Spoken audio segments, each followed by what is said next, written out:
We go straight to the agenda. Agenda item number 1, apologies for absence. So, Chair, I have apologies from Councillors Gina Maddison, David Richardson, Hilary McGill and Councillor Attridge.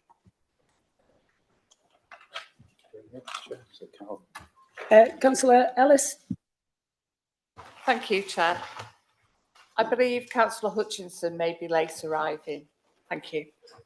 Thank you for that, Councillor Ellis. And then Councillor Cunningham. Councillor Cunningham. Chair, I may have to leave the meeting depending on how long it goes on for. Thank you, Councillor Cunningham. Councillor Sylvester. Thanks, Chair. I'm doing work at 2:15, so I'll obviously have to shoot off. Councillor Pearce. Yeah, thank you, Chair. I think the meeting is scheduled to finish at 5:30, but I'll have to leave at 5 p.m. Thank you.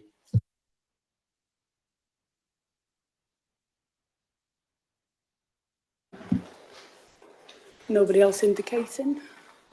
Nobody online, Chair. Nobody online. Okay. Agenda item number 2, declarations of interest. And that's to receive any declarations and advise members accordingly.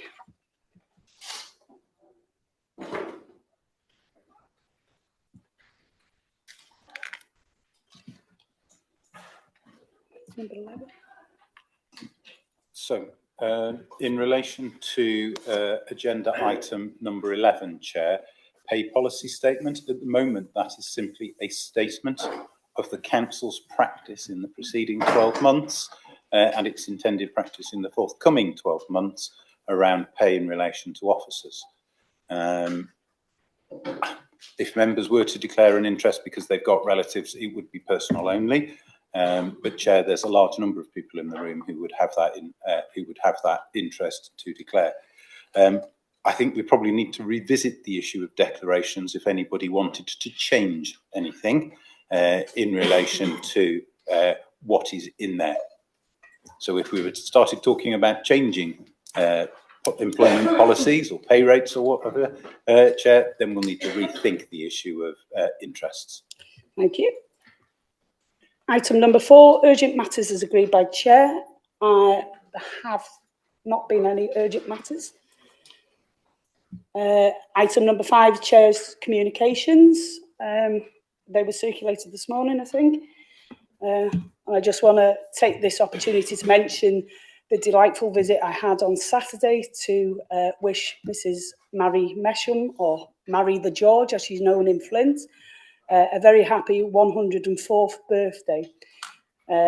Remarkably, she lives in her own home and just has carers going in a couple of times a day, and she's sharp as a tack, I can tell you. Oh, yeah. I'll go back now to item number 3, as I've missed it. It's not a good start, this, is it? Councillor Biffle. Working for the authority, we need to declare a private interest. We don't. Sorry, I just want clarity on that, please. Not at this stage, Chair. Okay, thank you. Right, so we go back to item number 3. It's the minutes of the last meeting. It's confirmed the correct record of the minutes of the meeting held on 27th of January. And we'll go through page by page. To page number 5, Councillor Allport. Although I attended the meeting, it's not recorded in the minutes. Apologies, Chair. We'll add Councillor Allport. We'll make that amendment. Page number 6. Page 7. Page 8. Page 9. Page 10. Page 11. Page 12. Page 13. And page 14. Can we have a mover for the minutes, please? Councillor Sean Bibby and a seconder, Councillor Gladys Healy. And please a show of hands for all those in favour of accepting those. Anybody against? And for clarity, any abstentions at all? Nope, so that's moved. So go on to item number 6, which is petitions. Haven't been any, Chair. We're not aware of any. Members don't have to let us know in advance. They do normally, though. Can't see anybody rising to their feet, Chair, to bring in a petition on behalf of their residents. Okay, so we'll go straight on to principal items of business, and agenda item number 7, it's the council fund budget 26-27, the final closing stage. And I'd like to ask the corporate finance manager, Gary Ferguson, to present this, please. Okay, Chair, thank you. I'll start. It's going to be a bit of a double like myself and Gary. So if we move on to the next slide, please.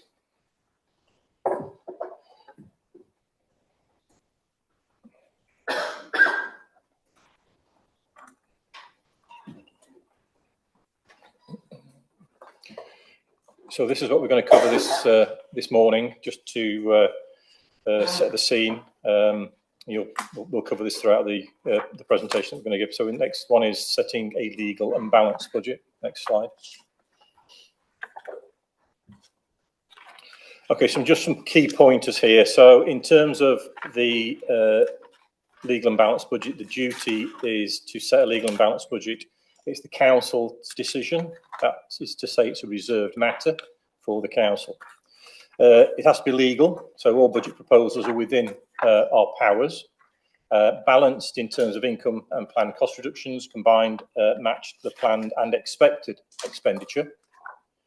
The risk balance is important in terms of not overloading this budget with risk. Implementation, it must have realistic timescales attached to it, and in terms of provisions, there must be sufficient financial set aside for the main risks. The final point on this particular slide is it relates to advice and opinions and the statutory roles of the Section 151 officer and the Chief Executive in advising the council in relation to matters pertaining to the budget. Thank you. Okay, thanks Neil. Morning, everybody. The next couple of slides just provide a very brief reminder of the process that we've been on so far for the 26-27 budget. Back in July, there was an initial budget requirement of £28.916 million identified, and that was reported to Cabinet in July, and that was revised downwards in September to £27.45 million. In essence, that is the total amount of known cost pressures across the council to meet our estimated spending requirements for the year. And this has been consistently of that scale in recent years, and I think that trend is going to continue. And there's a future slide later on looking at 27, 28 and beyond, where it is consistently around 28, 29 million pounds, which is an increase in our operating costs of around about 7.5%. All the known adjustments were reported in December, which further increased the additional budget requirement to 28.945 million. And then we received a provisional settlement from Welsh Government on the 24th of November. And at that stage, there was an uplift of 2.3% for the council. So obviously that's in comparison to our increase in operating costs of 7.5%. However, there was an initial budget announcement made shortly in advance of the Cabinet meeting, and a verbal update was provided at the meeting. At that stage, so prior to the Christmas break, taking into account the provisional settlement as written and an uplift in council tax of 5%, which was included for budget planning purposes, there was an amount still to find at that stage of £9.519 million. We then received our final settlement on the 20th of January, and as expected, that additional funding was included. So the 2.3% uplift did become 4.1% uplift for the council on a like-for-like basis, and that contributed an extra £5.219 million to our budget position. However, it was clear at that stage that whilst this funding was welcomed, it would not be sufficient to bridge the previously reported gap of 9.5, and also in addition, the ongoing impact of increasing service demand in areas such as social care and additional learning needs in schools. The latest monitoring reports at the time were showing a significant in-year overspend within social care of around £7 million. And schools were also stating that increased demand in ALM provision was a significant contributing factor to the deteriorating school balances. Therefore, alongside other work on corporate solutions, portfolios revisited their cost base to identify further cost options and for cost reductions and income generation. These were then taken through relevant overview and scrutiny committees from 29th of January to the 12th of February. And there were no resolutions made at those overview and scrutiny committees to change, add or remove any of the options put before the committees. So the next few slides just take us from that £9.5 million prior to the Christmas break report in December and show how that council can agree a legal and balanced budget position this morning, so this afternoon. So I mentioned that there were some additional demands encountered across the council after we'd received the final settlement, and that in effect builds those in to the forecast. So as you can see, the 9.5 million in January became 14.9 million. So that builds in an additional 3.5 million pounds for social care, and a lot of detailed analysis was provided by the Chief Officer for Social Services and his team, and that was reported to Overview and Scrutiny Committee, and that was accepted by the committee. So we've built in an extra 3.5 million, and that's on top of 3.5 million that was already included in the calculations, so an additional 7 million pounds to reflect the in-year impact of service demand. And there's an additional £1.587 million included to reflect the additional learning needs, increasing costs and demand. We need to put an accounting adjustment in for 261,000. That in effect is just to show that the amount used from reserves in 25-26 drops out of the system in 26-27. So obviously we need to replace that. And then there's a final amount of 53,000 just to reflect the continuation of the existing service provision pending the review that's ongoing. So proposed solutions to meet that £14.9 million. The first one is that we looked in detail at all of our cost pressures, and we were able to recommend reductions of 2.179 million. And as you can see, they're listed there. There was an initial amount of £2 million in for a review of the council's pay model. That is now assumed to be implemented from the 1st of October, so half-year effect. Teacher pay awards was previously in at 4%. The other staff within the workforce was in at 3%, so that just makes that consistent at 3%. Out-of-county placements, we're all aware of how volatile that is and difficult to predict. We did have £2.5 million in based on existing known levers and some assumptions around the Reconnect programme. We've reduced that by 500,000 to 2 million, which is still in excess of the in-year overspend. And then finally, North Wales Fire and Rescue, that levy has now been set and approved by the board, and it was £147,000 less than we included as an original estimate. And this summary table just shows the remaining elements proposed to bridge the gap.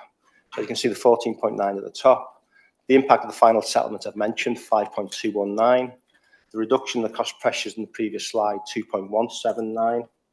We have included a target for the strategic transformation programme of £2 million, which is considered reasonable in view of the escalating progress on that programme. Portfolio cost reductions, 1.810 million. That is the total of the proposals that were taken to the Overview and Scrutiny Committees from 29th of January to 12th of February. So that's all of those included. School demography adjustment to reflect the significant estimated decrease in pupil numbers for 26-27. And actuarial valuation, 1.383 million. The triennial actuarial valuation has been out to consultation since November, and there's a very positive outcome for Flintshire in that our element of the fund is 109.8% funded. So the outcome of that is that we can reduce our employer contributions from 19.1% to 16.7%, which is a £2.5 million annual cost reduction. And that was already included in the previous figures. But on top of that, we can now build in a drawdown of that surplus of 1.383 million. And that's as agreed with the actuary and still leaves in a sustainability reserve of 3% to safeguard against volatility. There's a relatively small use of reserves, and it's an appropriate use of reserves because that is to fund cost pressures that are time limited in nature. So that's it's fine to do that. And then the remaining figures, obviously, additional council tax, and that is over and above the 5% we included at the outset for modelling purposes. And that is an additional 554,000, and the majority of that is in relation to the fire levy and the contribution needed to bridge that gap. So as you can see, all of those elements there put the council in the proposed balanced position. So I think the next few slides, I think David Barnes has just got a few sets of slides on the analysis of the council tax increase and what that means for residents. Okay, thanks, Gary. Morning, everybody. Just to take you through the council tax proposals before council today. So the bridging the additional budget gap requirements, the proposals before council is an overall uplift of 5.46, only in respect of Flintshire's elements of the overall council tax charges. That will provide an additional yield for the council of just over 7 million, 7.096 million, with that proposal to uplift. The split of that proposal is what was seen as 4.98 to focus on core council services and an additional 0.48% in respect of the additional levy that Gary referred to for the North Wales Fire and Rescue Service. So what does that look like for residents? Well, based on Flintshire's proposals to uplift that by 5.46, on the average Band D property, that would be an additional increase just under £100 per annum. It's exactly £99.14 per year. And that would take the Band D charge in respect of Flintshire's element to a total of £1,914.92. So across all households in Flintshire, bearing in mind that some households pay less, some pay more, depending on your property band, that will provide Flintshire with a precept of £127.769 million per year for 26-27. Okay. So next slide, in terms of just the analysis, we provide this every year, as you know. This just shows the split between the three elements for the overall council tax. So you can see there, Flintshire's element 5.46. As members will know, the North Wales Police and Crime Commissioner has already decided to uplift the precept and the charges in respect of the police elements of council tax by £26.10 on the average Band D for 26-27. In percentage terms, that equates to just over 7% increase. And then in respect of the town and community councils, bearing in mind is that we've got 34 different levies across the town and community councils, but grouped all that together, the average across Flintshire would be a Band D charge of £63 per year and a differential on average across town and community councils of an increase of about 7.6% per year. So overall, the bottom line for residents in Flintshire, when you look at the net sort of amount that they will pay, bearing in mind is that residents pay three elements towards that council tax, is a total uplift in council tax on a Band D of about 5.77%. Okay, next slide. That's a similar analysis of the Band D charges, just showing you the differentials in terms of the annual, monthly and weekly increase. So in respect of Flintshire's proposals of 5.46, that equates to an additional £1.91 for the average household in Flintshire. Added together then the police and the town and community council precepts, the weekly difference, the bottom line in terms of people's instalments for a Band D, again, is a weekly difference of around about £2.50 per week. Okay, next slide. The next slide is just showing you the full analysis of precepts across the council, bearing in mind that we act as a billing authority in terms of council tax, so we collect on behalf of ourselves for our own precept in terms of the county council's precept, but are also have a statutory duty to collect on behalf of North Wales Police and the 34 town and community councils. So the total precept that we are proposing to collect in 26-27 is £158.5 million per annum. And again, that just shows the split of the Band D charge. On average, is about £2,376 per year. Okay, next slide. This is a new slide that I've popped on the presentation for this year. And this just shows the full analysis of the North Wales Police Precept across the whole of North Wales. Just for information purposes, you'll see the total precept for North Wales Police is £122.9 million for 26-27. And Flintshire, because we have the highest tax base in the county and the most number of properties and the largest population, we are required to pay the greater proportion of that precept. So Flintshire will make a contribution towards police services of 26.5 million. And you can see then the differentials between other local authorities will clearly have smaller tax bases. Okay, next slide.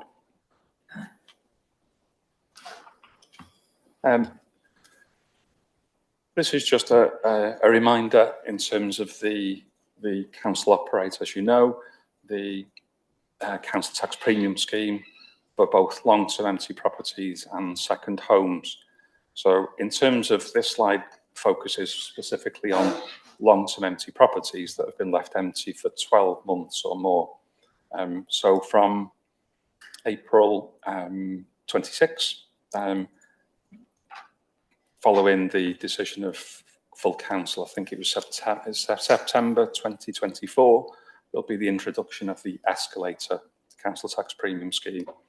And that typically will be a higher rate of premium depending on how long the property has been left empty. So at the bottom line, if a property has been left empty for up to 3 years, it's 100% premium, and the average bandy charge will be 4,700. And that will escalate then for properties that have been left empty for 10 years or more. Will be an average bill from April 26 of 9,500 for those particular properties. You can also see on that list, we've just shown the split of the total number of properties that will be subject to the various different elements of the premium charge. So in total, 631 properties that are subject to the long-term empty premium at the moment. Okay, next slide. That's a similar analysis in terms of the premium scheme for second homes. There is a total number of second homes equating to 267 in Flintshire. And again, the premium rates will apply at 100% in those cases. So the typical Band D charge on a second home, which is subject to the premium, is just under, or just over 4.7k per year. In terms of the overall increase of the proposals to increase council tax by 5.46, this slide just shows the funding across Wales and then how that equates then to the council tax increase. So on the table on the left-hand side, that shows Flintshire's ranking in terms of the amount per capita per individual that Flintshire receives. So you'll see from that table, Flintshire is ranked 19th out of 22 across Wales for the funding on a per capita basis. Slightly better position when you look on the table on the right-hand side, which actually just shows the aggregated external finance uplift for 26-27, and that's a 6.6% uplift. That still ranks Flintshire in 15th place across the 22 councils in Wales. Next slide again. And this again, just purely for illustrative and information purposes, is the very latest position of how Flintshire compares with the rest of Wales in terms of the proposals to uplift council tax overall, for the Flintshire element of 5.46. So it's certainly not the highest across Wales. And I think Flintshire at the moment is ranked about in 5th place in terms of the increased proposals, with the most being 6.5 in Conway, and I think Cardiff and Neath-Port Talbot are proposing the smallest increase. Okay. Thank you.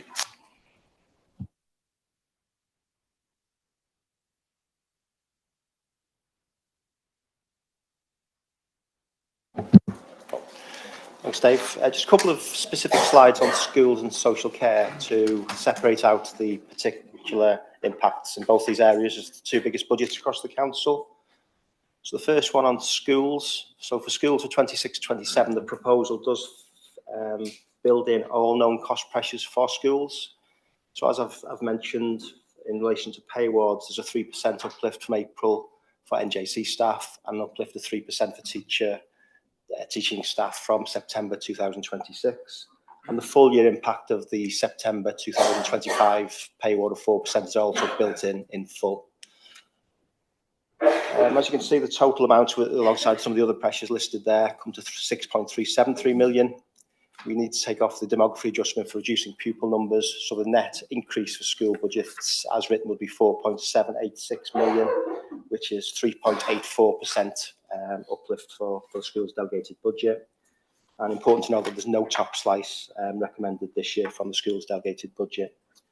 That's one final point on this slide is that at the Education, Youth Overview and Scrutiny Committee, there was a resolution that if teacher pay final outcome of the pay award was less than 3% included in the budget, then the school's delegated budget will retain that differential as part of the 26-27 budget. And then for social care, as just listed, as a significant investment required in social care for 26-27, and that equates to an uplift of just under 14%, 13.98%. So as you can see, some of the bigger numbers there, the additional service demand in year, 7 million, and social care commissioning costs for independent sector care, and obviously the pay awards and other elements, as you can see there. Offset by some savings proposed by the portfolio leaves a net uplift of 14.581 million. So just hand over to the Chief Executive just to pick up on a few of the risks that will remain in 26-27. Okay. Thank you, Gary. So I'll just run quickly through these. They are set out in more detail within your reports, but the first one is pay awards. I think the position there is if the 3% moves upwards, that differential would have to be met through council's contingency reserves. So that's a matter for consideration should that position change. In terms of service demand, social care, homelessness and out of county, they are in the main demanded services. There's a degree of complexity with a lot of those services within those service areas. There's a number of workforce challenges in terms of recruitment and inflationary pressures that add risk to those services. Waste collection members will be aware of the infraction charges. There are 2 financial years still unresolved, 2022-23 and 23-24. The position on that is that ministers will require and continue to require assurance that the council is moving in the right direction in terms of its waste minimisation strategy, and further discussions will no doubt take place and have been taking place with ministerial staff and civil servants around the removal of those infraction charges based on performance to date. A similar line in terms of packaging and extended producer responsibility, funding at 4.983 for 25-26 has been reduced in 26-27 by 1.93 million. It's a risk that we will need to monitor and manage within the service area. The item on holiday pay claims is specifically in reference to the case that passed through courts, Harper Trust and Brazil. £254,000 has been allocated within the current provisions. There are currently 300 live cases for Flintshire, and they are making their way through potential employment tribunal activity. So clearly there's not a lot of conversation can happen on that because it's a live case and within the court system. And then specific grants, we are awaiting confirmation of some specific grants, particularly Sustainable Waste Management Grant. That was late notification last year, and we anticipate a late notification this year. Although Welsh Government, we understand, are reviewing that particular grant in any case. So those are the specific risks that are to be managed in year 26-27. Thank you, Chair. So just a couple of slides on reserves then, as members will be aware, very important because they safeguard the council against known and unknown risks that may materialise during the year. Unearmarked reserves, so these are the reserves that are available to meet unforeseen spend over and above the budget. We hold a base level of reserves of 8.985 million, and that followed the increase of 3.2 million agreed as part of setting the budget for 24-25 when the reserves were deemed too low. The base level represents the Council's last line of defence in the event of significant and unforeseen financial issues arriving, but does still remain relatively low in comparison to the rest of Wales. Levels of unearmarked reserves over and above the base level are referred to as a contingency reserve, and this reserve is projected at the moment to be 2.906 million at year end. That's based on the latest monitoring report that was presented to Cabinet yesterday. However, it's important to know that that is subject to change and only based on best projections at this moment in time. We've still got a couple of months of the financial year to go. Following approvals made in budget setting for 24-25 and 25-26, the Council does now hold an annual budgeted contribution to reserves of 1.642 million. And this is part of a planned strategy to increase our available reserves over a period of time due to the relative low levels that we do have. I mentioned in an earlier slide that there is a recommendation to use 188,000 of our unearmarked reserves to meet the cost of time-limited pressures. And then the final bullet point there just shows what we will have available as a council as of the 1st of April 2026 if this budget were to be approved. So we've got the base level plus the contingency level plus the budgeted contribution less the amount that we're using for the time-limited pressures, which would leave us with £13.345 million. And that equates to 3.16% of the net 26-27 budget. We also, on top of that, have some earmarked reserves, which are set aside for specific purposes, and these are regularly reviewed and reported as part of the budget monitoring report on a quarterly basis. And Appendix 8 of your papers just list the reserves to be retained going into 26-27 to mitigate known risks and for known future commitments. The amount held on a net basis is expected to reduce from 5.957 to 2.068 million as these reserves are drawn down in year. But this obviously takes into account a projected net deficit position for schools of 5.233 million.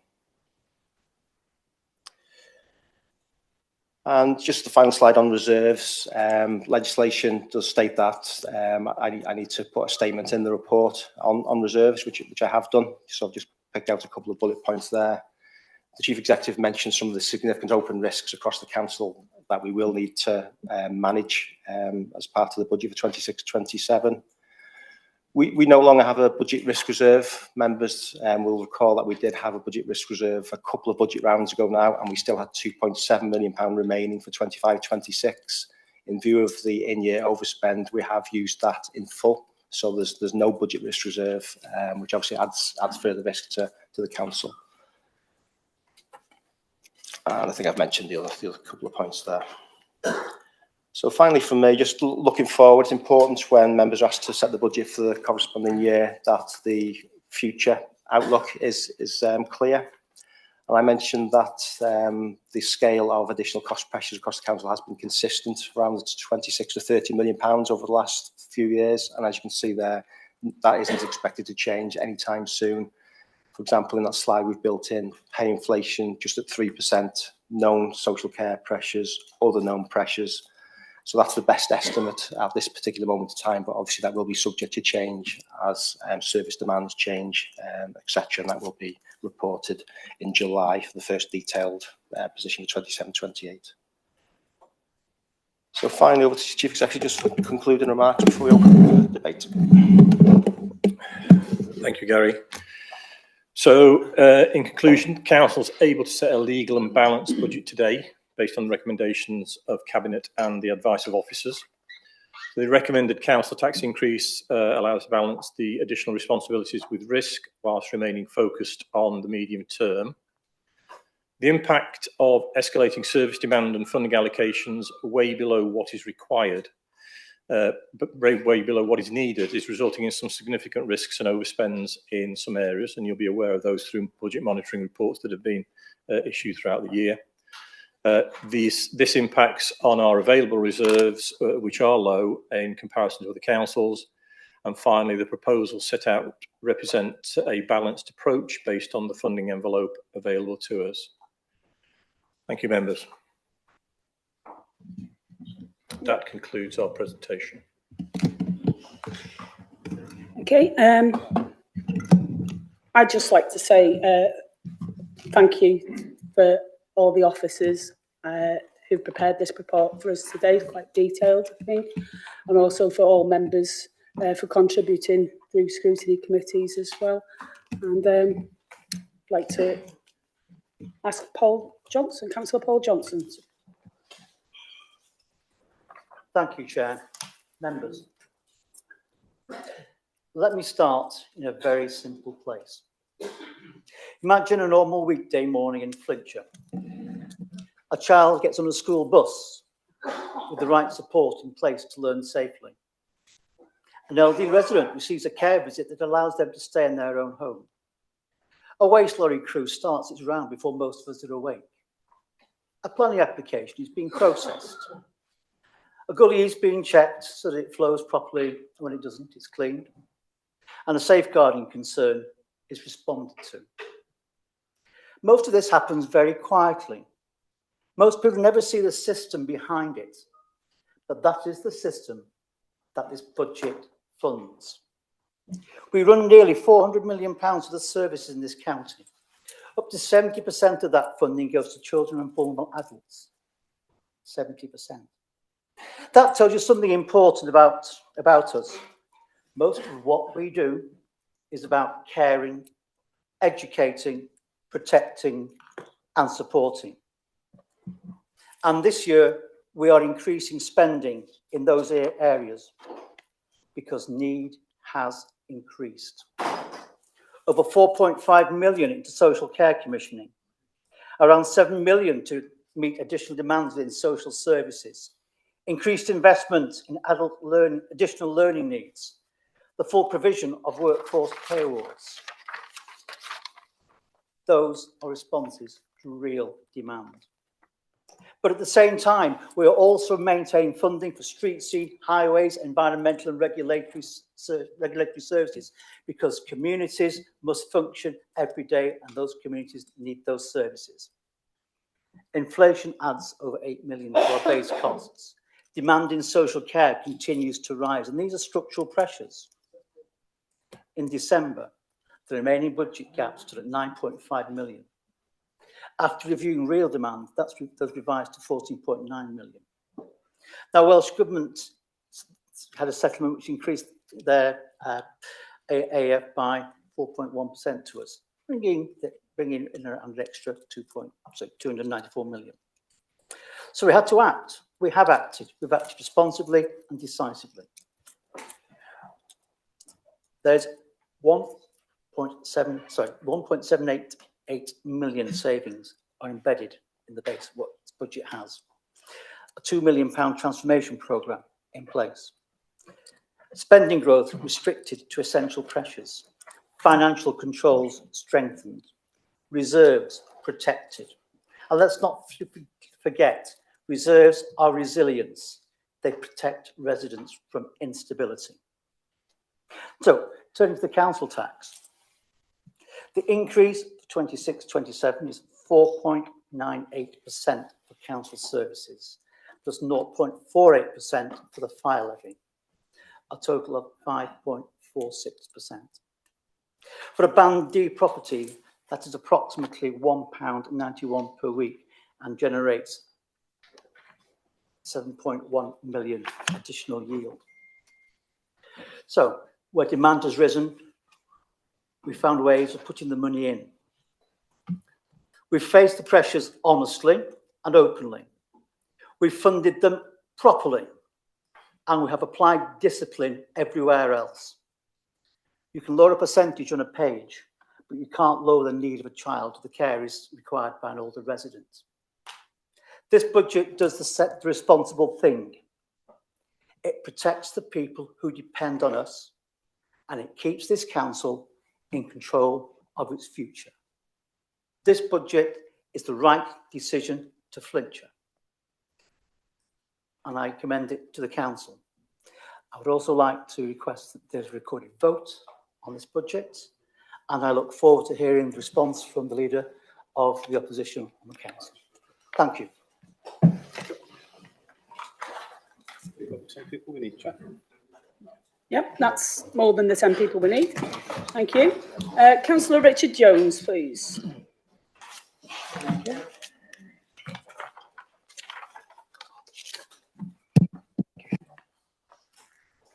Yes, thank you, Chair. I'll happy to second the report and reserve the right to speak later if that's possible, Chair. Thank you. Yeah. Councillor Teresa Carberry. I wish to make a statement on behalf of myself and Councillor Gina Maddison, who cannot be here today. As Chair and Vice Chair of the Education, Youth, Culture, Overview and Scrutiny Committee, we wish to place on record our personal support for the education and schools proposals contained within this budget. Having participated fully in the scrutiny process and having engaged closely with officers and school leaders, we are very clear that this budget reflects a serious and sustained commitment to education in Flintshire, despite the continuing financial pressures facing local government. We believe this budget strikes a responsible balance between ambition and realism. It protects the delegated schools budget at a time when many authorities are being forced into deeper reductions. It provides targeted additional investment in additional learning needs, recognising both the growth in demand and the increasing complexity of need within our school communities. That investment will directly benefit learners who require specialist support, early intervention and inclusive provision within our schools. We particularly welcome the passporting of funding to support Elenco responsibilities, strengthening leadership and coordination of inclusion at school level. This is not a technical adjustment, it is a practical measure that helps ensure children with additional needs are identified early and supported effectively. Importantly, this budget recognises the wider pressures that families face. We welcome the continued commitment to holiday hunger activities provision, which supports vulnerable children and families during school holidays. Access to nutritious food and safe structured activities outside of term time is not a peripheral issue. It is essential to well-being, educational attainment and tackling inequality. For some families, this provision is the difference between stability and hardship during holiday periods. These proposals will benefit learners with additional learning needs through strengthened in-school support and more targeted funding, children from lower income households through sustained holiday hunger assistance, school staff through clearer funding alignment and recognition of statutory responsibilities, parents and carers who depend on stable, well-resourced local schools, communities across Flintshire who rely on strong schools as centres of opportunity and cohesion. At the same time, we believe that it is important to acknowledge the challenges ahead. A growing number of schools are operating with budget deficits. Cost pressures, particularly pay awards, pension contributions, energy costs and inflation, continue to impact school balances. We remain concerned about the cumulative effect of these pressures if they are not matched by adequate funding from the Welsh Government. We also recognise that modernisation and inclusion must be matched by sustainable financial planning. Investment today must reduce pressure tomorrow. That requires continued careful monitoring of school balances and ongoing dialogue with our school leaders. Our support for this budget is therefore both positive and measured. It reflects confidence in the direction of travel, a direction that prioritises learners, protects frontline provision, and invests in the future of our schools, whilst also recognising that vigilance will be required in the year ahead. Education is not optional spending. It is the foundation of opportunity, economic strength, and community resilience. On that basis, we support the education and schools proposals within the 26-27 budget and commend the continued focus on delivering to Flintshire's children and young people. Thank you. Thank you. Councillor Sam Swash is our next speaker. Thank you, Chair. I move an amendment to the budget motion proposed by Councillor Johnson, copies of which are here and which my colleague Councillor Edmondson will now distribute to members of the Chamber. This amendment is not a minor adjustment or a technical tweak. It is a full alternative budget from Flintshire People's Voice, a different set of choices based on different priorities, and a belief that the people of Flintshire deserve better than continued hikes in council tax and cuts to frontline services. The Labour Independent Coalition is proposing a 5.46% increase in council tax. At a time when household budgets are already stretched to breaking point, Flintshire People's Voice does not accept that residents should continue to be asked to pay more for less. Our budget therefore delivers something the Labour Independent Coalition says cannot be done: a council tax freeze, alongside investment in frontline public services and increased resilience through an increase in our reserves. Because the reality facing residents in Flintshire is clear. They aren't seeing their services improve. They're seeing cuts, reduced bin collections, growing pressures in schools, and services stretched thinner and thinner year after year, while wasteful spending continues. Firstly, FPV's budget proposes an additional £500,000 directly for Flintshire schools, funding that head teachers themselves can spend on what their pupils actually need, and reversing some of the damaging cuts imposed on school budgets by this coalition in recent years. We trust schools to understand their communities better than County Hall does. Secondly, we focus on doing something this council is too often afraid of: generating revenue, not by squeezing residents through continued council tax hikes, but by enforcing the rules fairly on those who fly tip and litter our communities, and those who put children's safety at risk with illegal parking outside our schools. Thirdly, we'd address waste. We would remove the needless expansion of Cabinet and the extra salaries that came with it, at a time when residents are tightening their belts. Paying a bloated Cabinet even more money to cut services is indefensible. We'd also stop the council spending residents' money on internal corporate PowerPoint presentations, and we'd stop spending money on council cars that sit idle in the car park outside most of the year. We'd stop spending residents' money advising people and businesses who already have significant resources minimise what they contribute, and we'd stop wasting money on external consultants being paid to tell the Cabinet how to do their jobs. And we'd close the loophole that allows owners of multiple properties to avoid paying the council tax premium expected of others, restoring fairness for the rest of our residents who currently shoulder the burden for them. And all of this can be done without asking the residents of Flintshire to pay an extra penny. All of it delivered with council tax bills frozen. So the choice before members today is straightforward: an FPV budget that cuts waste, generates revenue and protects frontline services with no increase to the bills of Flintshire residents, or the Labour Independent budget with no new ideas, continued waste, and yet another council tax rise for the people of Flintshire. I'm confident I know which choice the people of Flintshire would make, so I urge members to support FPV's alternative budget and finally bring an end to asking our residents to pay more and more for less and less. Councillor Ibbotson. Thank you, Madam Chair. I rise to second the amendment. I reserve my right to speak. I will now distribute copies to the Chamber, and Democratic Services will email members online.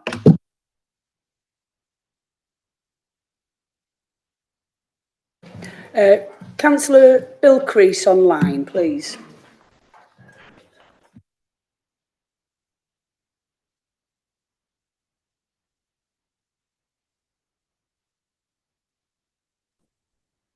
Sorry about that. With the proposal on second that's just been received, I need to reserve speaking until later. Thank you.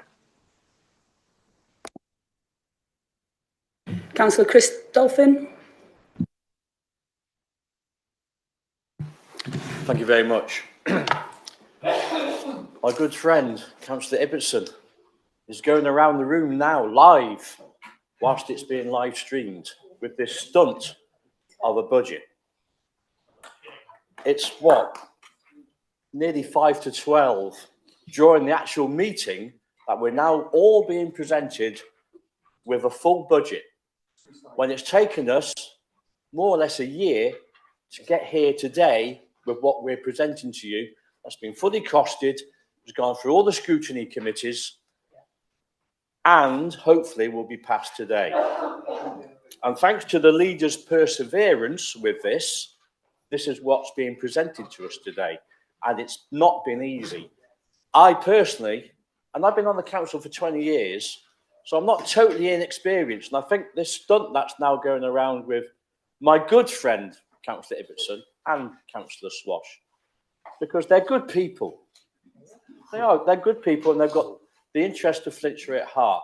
But total inexperience has brought us to this, what's happening now. And I'm about to get mine. Come on, Alistair, it's still on, you'll be on screen. I'm talking. Come on. There we are. Thank you very much. Oh, it's only a page. No, it's no, it's 2 pages. But I haven't read it, and nobody else has read it either. It's a stunt, and I hope the press, deeside.com, and all the others pick up on this. It's just a stunt, and we're being led along a path of having an extra long meeting, which will go on for hours again, because there's going to be another stunt probably later on. And that's what's happening, and that's what the people out there need to know. We've got professional officers here who are qualified. We've got a cabinet. We've got a cabinet that has sat through hours and hours and days and days and weeks and weeks and months of meetings leading up to this today. And so, talking to the people out there, we the people, and we are people because we live out there as well, mainly see and complain about potholes and roads in general and miscollections. That's what people talk about on social media. That's what they see. But we are a long-term, long-time, nationally underfunded council. And we've seen the screens today, 19. And it's not just a few years, it's decades of being underfunded. And that's why we're here where we are today. Did you see where Denbighshire were in the league? Just next door, way above us. They're valued by Welsh Government more individually, more than we are valued here. That's basically what it means. They get a lot more money per person than we have here.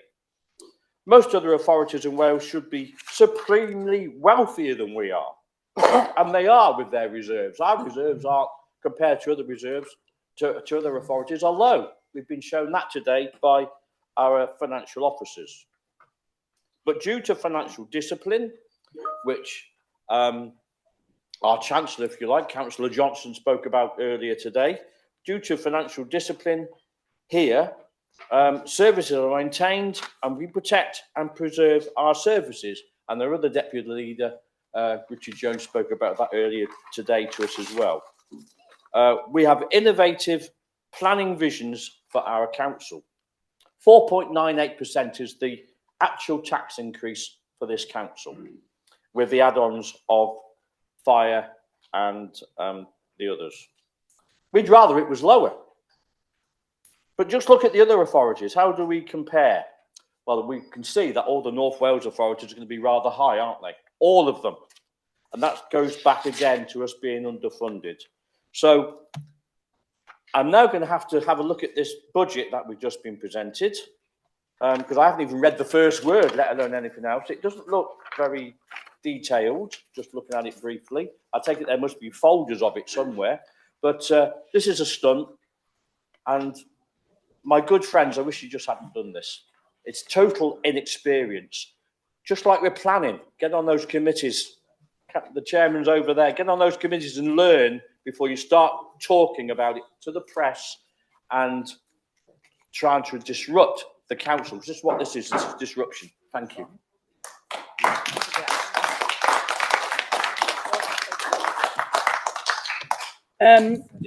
My proposal is we have a 15-minute recess so we can all have a read of this. I'll see you at 12:15, please. Okay, next speaker is Councillor Rosetta Dolphin online, please.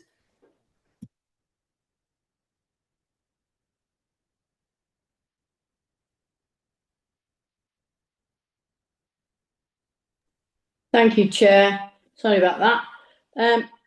I just wanted to say I'd quickly read what Gareth had kindly put forward from the Flintshire People's Voice, and I didn't really understand it. I couldn't see where the budget bit was. Was I missing a sheet? Was I missing something?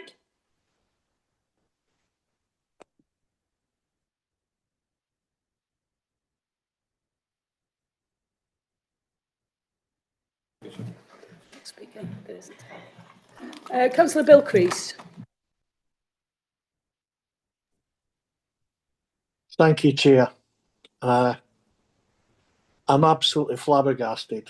In fact, if it was less serious, I would use the phrase, my flabber has never been so gasted in all its life.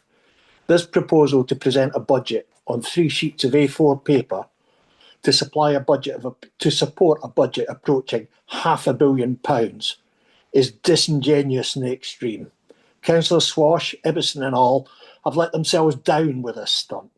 They are proposing something presented on the back of a fag packet, effectively, which has not undergone the rigorous scrutiny that the budget presented by Cabinet today has done.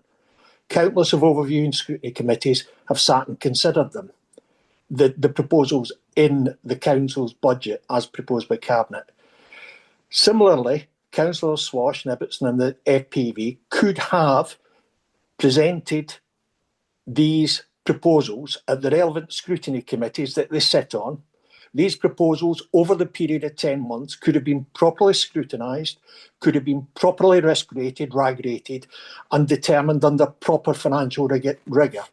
My only conclusion then is that these councillors didn't want this degree of scrutiny and risk rating, and as such, any support for these proposals would be, in my mind, a failure of my duty as a councillor to properly consider the financial situation and proposals that I sit through week in, week out, that I read through hundreds and hundreds of pages of papers outlining the proposals, giving me an indication of risk, giving the population of Flintshire, if they so desired, the same idea and the same figures. So in no way, shape or form could I consider 3 pages of A4 paper to be anything resembling a serious budget proposal for £500 million approximately that this council spends. Councillor David Coggins-Cogan. Thank you, Chair.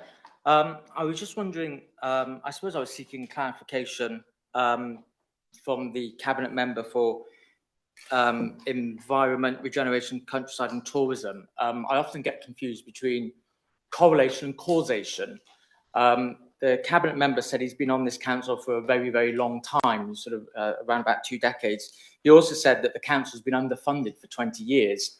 I wondered if there was any correlation or causation and what he's doing now in his role as a Cabinet member to ensure that Flintshire is not underfunded. Thank you, Chair.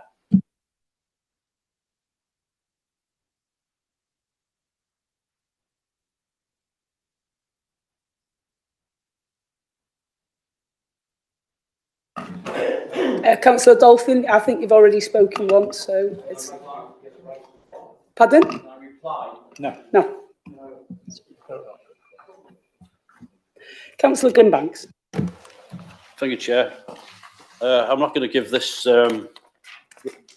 this so-called alternative budget any credence by actually asking any questions on it. I would like to ask the officer concerned if it's been fully costed and it's gone through the full process with themselves before being presented to ourselves. Thank you, Chair.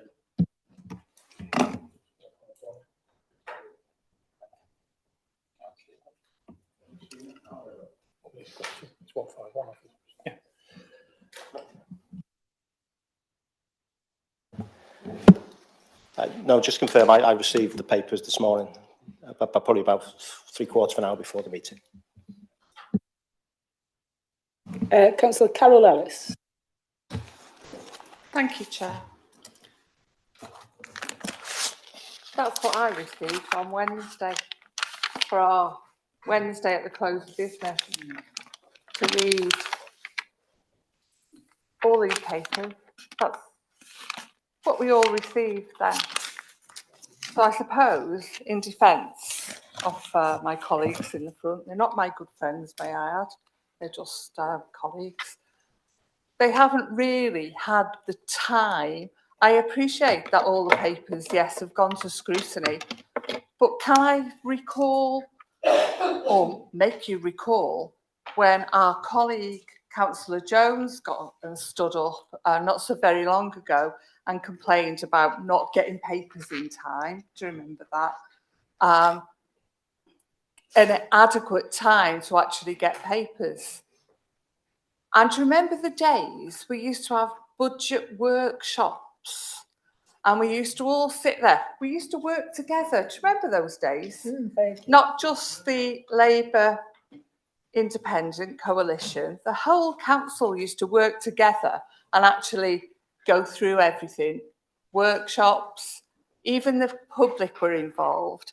So I'm not going to stand here and criticise what my colleagues here have done.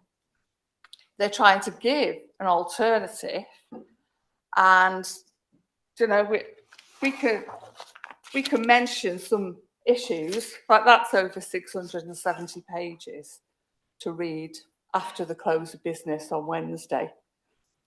And can I also just say, the leader of the council was quoted in the press as saying the 4% uplift signals progress.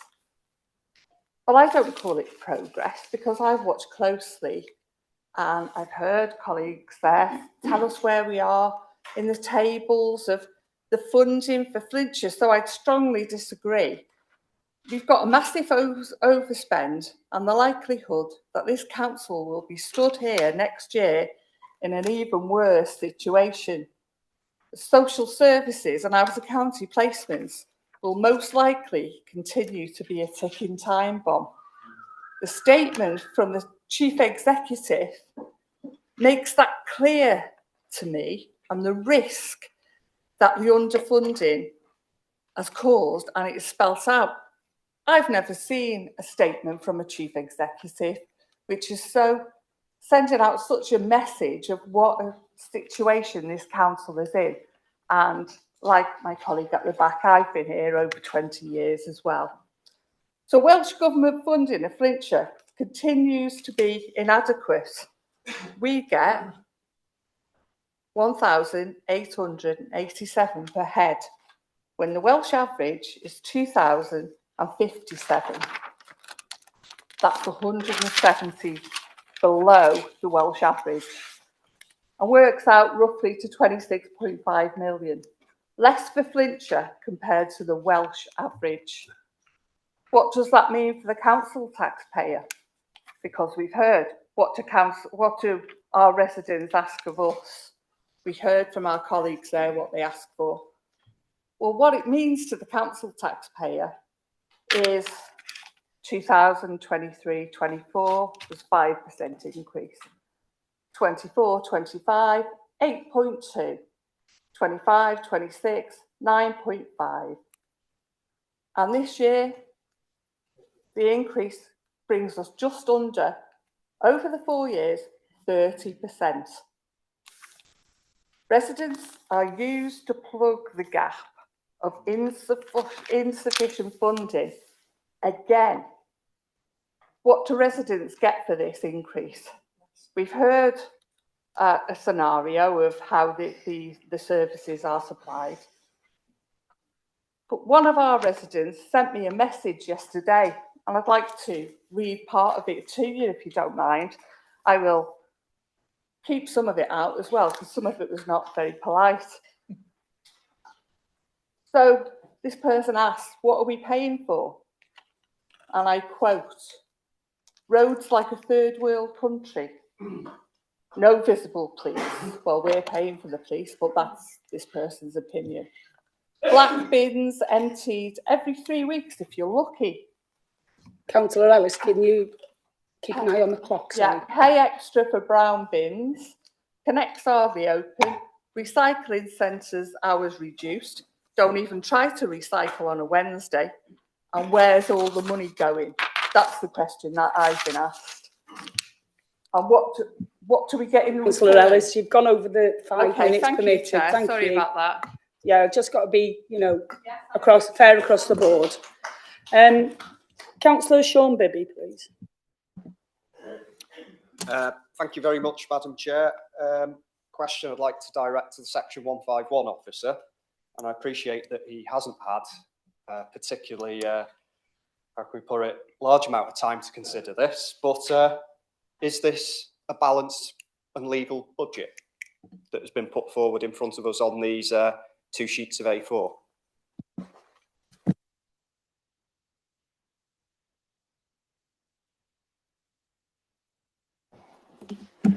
Thanks, Councillor. Obviously, as I mentioned, I've only just received the paper probably 3/4 of an hour ago, so it is, well, I feel unable to comment in detail. Obviously, we're not aware of the details or the impacts of some of the proposals to what is suggested. So I feel unable to verify whether it is or isn't a legal and balanced budget. To be honest, I think there's insufficient detail. Councillor Simon Jones.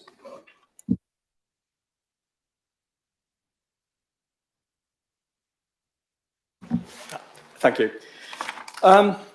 If this was a serious budget, this would have been presented in plenty of time. It would have given the financial team time to check the figures to see if it is indeed legal and balanced.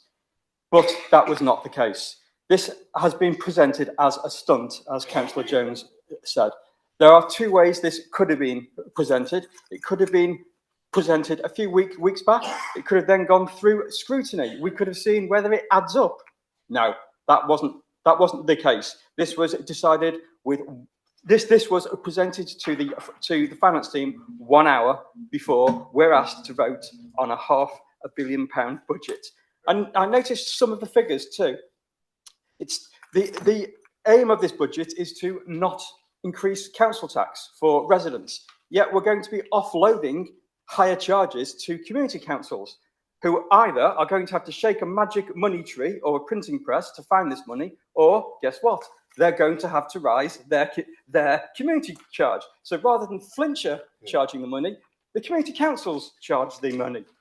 This isn't worth the paper that it's written on. This is just a publicity stunt to get press headlines, which is why it has been presented now, not within time for scrutiny to look at it. Thank you. Councillor Mike Pearce.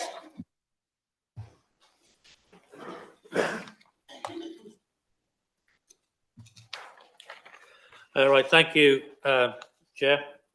I commend the FPV for putting a alternative budget forward, and I deplore Councillor Dolphin calling this a stunt.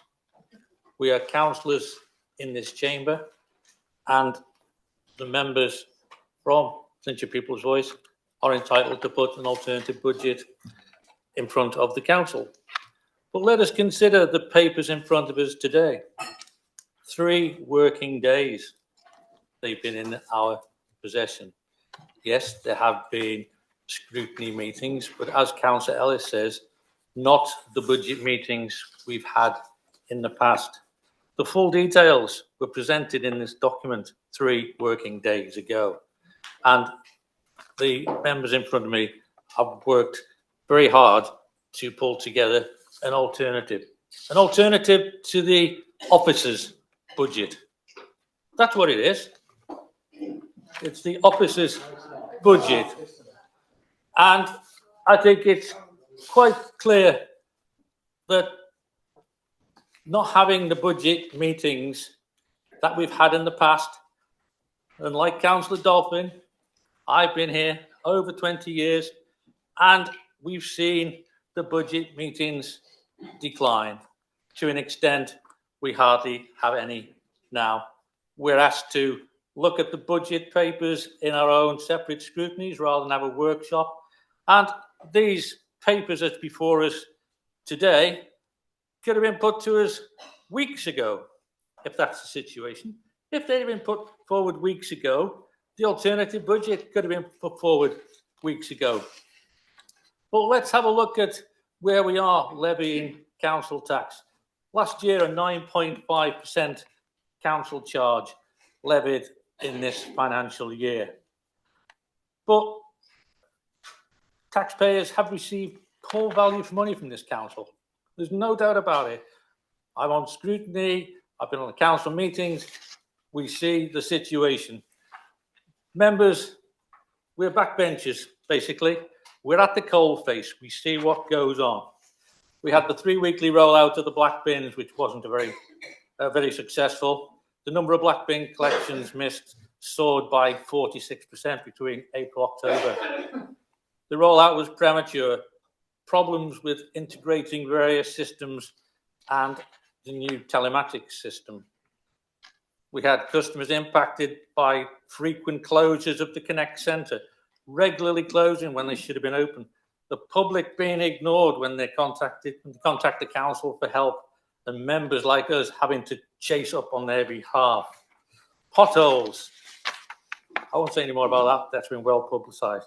Brown bins increasing again in their subscription. And when they increased last time, the subscriptions dropped. So that's likely to happen again. And members like myself, I don't know whether it's because we're not Labour, waiting over 6 weeks for a response to emails on behalf of constituents. Paying more for less is not acceptable. This is what the members from FPB were saying. Paying more for less. That's what is actually going on here. Welsh Government in the bottom of the table with their 4.1%. And again, year on year, the Cabinet don't set a council tax. They leave it to the end, and then they use council tax to fill the gap. Because as we heard from the slide, I saw on the slide before, the gap in December was 9.15 million, and that was on a 2.3% uplift. When we had the 4.1% uplift, the final uplift, the provisional 5% council tax stayed the same. So the uplift wasn't used to reduce the council tax. That was used to fill the gap as well. So I think for this coming year, the taxpayers of this county will contribute 127 million, an increase of over 7 million on this year, which incidentally is the same 7 million that was overspent in social services. And now we find that the uplift in social services is £7 million, which I believe is just there to cover the overspend. So I would support the budget in front of us. I'm no good criticising the timing because it should have been done earlier with the council papers. Thank you. Well said. Councillor Chris Bickle. Yeah, thank you, Chair. I've been around some time, and I've been to rather a large number of budget meetings such as this. And I'm afraid this is the kind of games you see played out on these occasions. Nothing new, nothing particular about this council in that respect. A last-minute attempt like this to grab a headline and to throw out some particular promises and some particular offerings which may appeal to people here and there. And this is what we've seen today, with all due respect. And I notice, from Alistair's budget, alternative budget, and I think it is right. I told him I think it's AI generated, not artificial intelligence, but Alistair Everton generated. And I noticed in the last paragraph there, very, very interestingly, St John's School features in his ward. So a couple of brownie points for Alistair in putting that forward. And again, we've seen this gimmick before, and they are gimmicks. Let's make no bones about it. And I've been party to do it in the past. Throwing hand grenades at the other side at a budget meeting is games for the day, really, on a budget day. And we've seen it time and again, and we will see it again in the future, with all due respect. Looking at the details, really, if one can look at the details of the time that we have available, and I take Councillor Ellis's point about the workshops. We used to have those workshops, yeah, and they were very good. Right, they were very good. We discussed all the particular aspects, as indeed we have discussed all these things in the OSC committees. But that does not deter people from doing these last-minute gimmicks. We still get it anyway. So you waste a lot of time in workshops. You waste a lot of time in overview scrutiny committees where people don't particularly comment on issues or real issues, and they save it. They save it for this particular day to grab the headline. And I noticed the press were here early this morning for that particular purpose, primed for it, really, with all due respect. Let's look at some of these particular proposals here, right, for a moment. It mentions they're getting rid of consultants. Well, I'd be all in favour of that. But the point is, we haven't got the staff or the expertise in many of these particular areas, and to finance that ourselves would cost us millions, with all due respect, because you'd have to pay the staff pay, right? You also have to pay the national insurance and pensions. That would be a huge cost on our bill. We have to go out to consultants very often to deal with those particular specific issues which we haven't got the expertise in-house to deal with. So you're not going to get rid of that, with all due respect. Mentions made here, for example, of increasing enforcement fees, more people outside schools, booking the people parking briefly to drop the kids off at school. That'd be very popular. But what we would need, and again, it hasn't been taken into consideration, you would need an army of enforcement officers. We've got 9, I think, at the moment. 9, and they can't be everywhere, and we know that's a fact.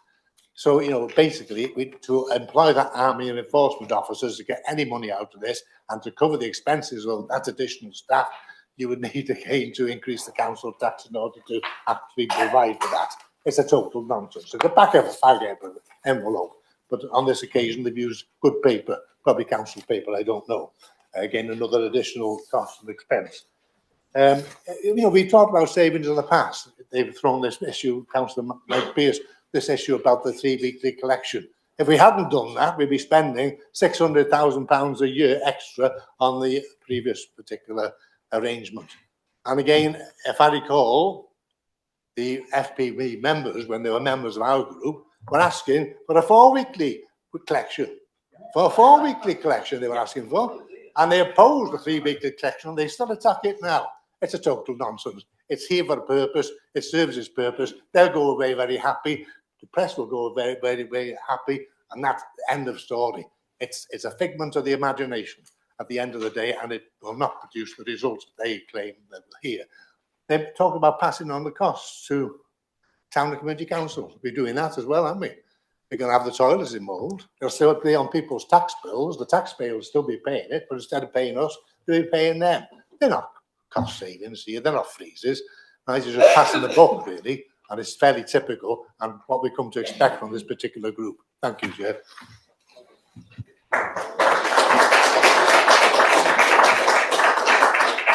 Councillor Ted Palmer, please. Yeah, thank you, Chair. This budget, when everything is under pressure, 2.5 million from social services, almost £1 million from street scene when they're complaining about potholes. I'm sorry, the Oscar goes to Councillor Ibbotson and Councillor Swash, and I must say I fear that Councillor Ibbotson has lost his strength like Samson since he's had his haircut. Thank you. Councillor David Healy, please. Thank you, Chair. This alternative budget is just a jack-in-the-box set of proposals that have emerged out of the blue without anyone having seen them, scrutinised them before. They're unsubstantiated, and the Section 151 officer cannot confirm that what is on offer here is a legal and balanced budget. I think we have no alternative whatsoever but to do the sensible thing and to vote it down.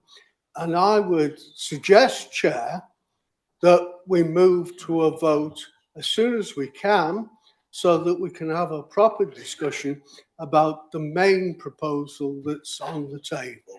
Thank you.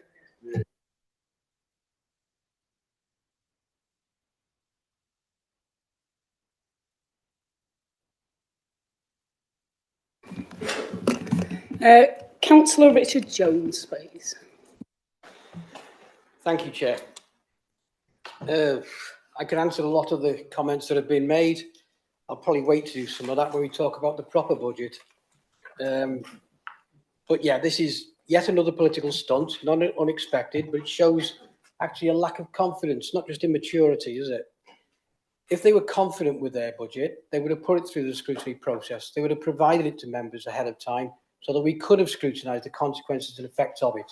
They didn't do that because they're not confident. They're immature. Now, it doesn't mean that we can't look at these things in the future, but that's the way they've portrayed themselves today, which is unfortunate for them. But I've got a question to the 3 chief officers, really, the chief executive, to our legal officer, Gareth Owen, and to the Section 151 officer, Gary Ferguson. On the second slide we received today, it went through a process where you consider whether it's legal, balanced, risk balanced, implementation, provisions, and at the very end it says advice and opinion. I need that advice and opinion on this budget that has been presented to us. We don't need to be talking about this all day, in my view, because it's not a reasonable budget, but I need to hear it from the chief officers that it is also not legal and not balanced. Thank you, Chair.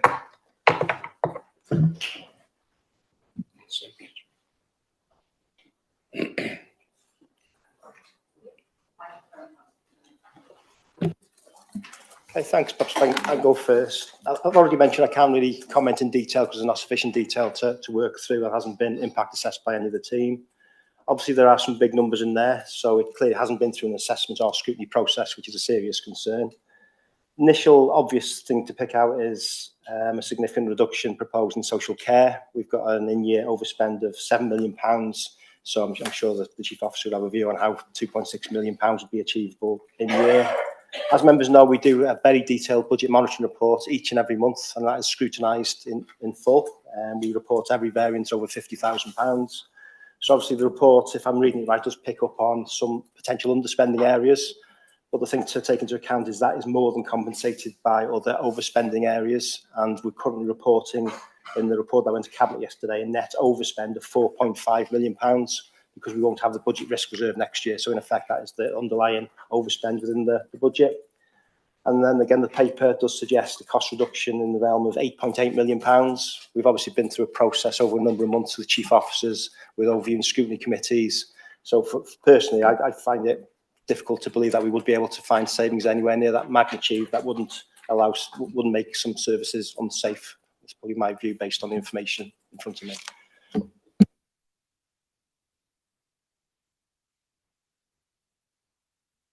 Sorry, Councillor Jones, we're going to pass over to the Chief Exec to have his say now, and then on to Gareth. Okay. Thank you, Gary. I mean, my advice or view on this is, again, it's rather similar to what Gary's referred to and stated. We've not had time to consider this. In my view, it does present a number of risks in terms of services, particularly social services, where throughout the year we've been really clear in relation to underspends. I've also, in my statement, in terms of within the report, section 141, raised concerns about the financial position and financial risk related to social services, street scene service, education. That hasn't gone away with this paper. Those risks remain. So, you know, like Gary, I am concerned in relation to this particular proposal.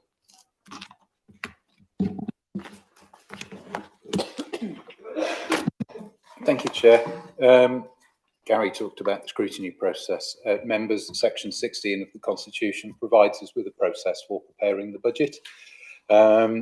We have a three-stage budget process. Clearly, this budget has not been through that three-stage budget process, whereas the main budget has. Paragraph K of Section 16 refers to statutory officers being available to opposition groups should they wish to develop alternative proposals. That would have given us an opportunity to give you advice this morning on the proposals. As it stands, I cannot tell you whether any of the proposed cuts would put us in breach of any of our statutory obligations or contractual obligations. What I can see at the moment, I can see a couple of proposals that are feasible. I can also see proposals, for example, to increase fees to community councils. Community councils have to notify us of their precepts, I think by the 1st of February, in order that we are able to set our council tax today. They have therefore set their budgets and have set them on the basis of fees as they existed at the point where they were set, not on the basis of the proposed increase. There is a proposed change to council tax premium. There is statutory guidance from Welsh Government that says we as councils are strongly advised that if we wish to make a change or an increase in any council tax premium, we should give a full calendar year's notice. So we should not be increasing premium from April 26 If we wanted to do so, we should be increasing them from April 27 in order to give affected residents time. Those are the things I've been able to spot in the hour or so I've had a chance to have a look at this before the meeting, Chair. Excuse me. Thank you. Councillor Alistair Ibbotson. Thank you, Madam Chair. I'd like to start by thanking one particular councillor in what has at times been a bad-tempered debate, Councillor Chris Bithell, for doing my work for me and pointing out that this, on top of investments in schools, includes a £70,000 investment in children's safety at St John's Primary School. So I thank him for that. What we have heard a lot of is complaints about the process here. And I'm not going to dignify those with a response because the substantive issues in this budget have not been significantly addressed by the Cabinet or the Coalition as a whole.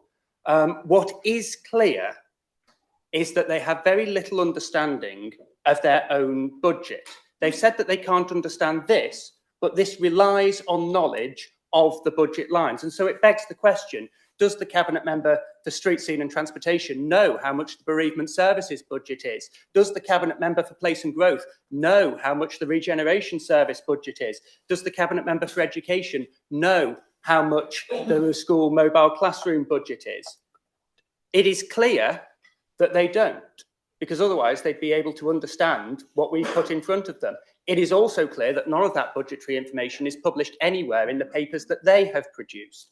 And I want to talk for a moment about those papers, because we heard from Councillor Bill Crease that this was 3 sheets of paper for £500 million, although Sean Bibby said it was 2, so one of them can't count. This is an amendment to proposals. It is a set of political choices based on an officer budget.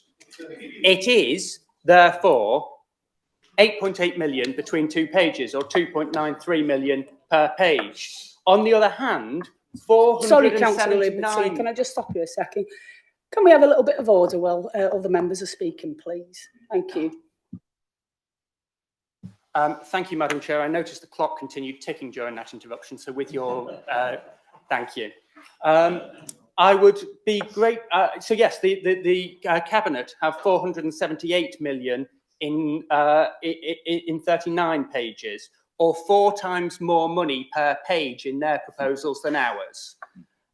Now, there's been discussion about community councils paying more, but whilst we are sat on, as we've heard from the Section 151 officer, reserves of approximately 3% of our annual revenue, a good number of community councils are set on ridiculously high levels of reserves, in some cases more than a year's worth of revenue. That money is being held, having been raised in tax from the people of Flintshire, and is serving no purpose for those residents. That is wrong, and that money should be spent in the public interest where it is needed. I want to talk about why this budget is at 0%, because today this council and every councillor in it has the opportunity to vote for a council tax freeze. The substantive budget moved by the Cabinet Member, were it not for the £5.2 million secured by Plaid Cymru from the Welsh Government for this council, would be another 9% or more increase. They have done nothing, brought forward not a single proposal themselves, no political choices that haven't been put to them first by officers. And had it not been for that bailout they've been lucky to get, there would have been another 9% increase. They have shown they are incapable of doing the work and finding efficiencies themselves. We have. So the question before the residents of Flintshire is, who do you think has gone away and looked through the details? Because we found this and they can't even understand where it's come from. Who is it that you want representing you? Is it people with a plan, or people who sit here dismissing any idea that council tax could be reduced without giving any coherent reason as to why? And I finally want to touch on the idea, and it's an important one, that the underspends within some portfolios address the overspends. It is reasonable for us to expect that professional officer advice, where there is overspend, will budget an appropriate amount within the next year. That means that those underspends will not be needed to address overspends. because that would not be prudent budgeting, to deliberately budget more than you need so that it can be vied out. That is not how we set a budget in this council. And so there is no risk there. Underspends can be reused. Finally, Madam Chair, on this, an amendment to bring the council tax increase to 0%, no increase at all, as opposed to the 5.4% highest increase in North Wales proposed by the Labour Independent Coalition. I move a recorded vote.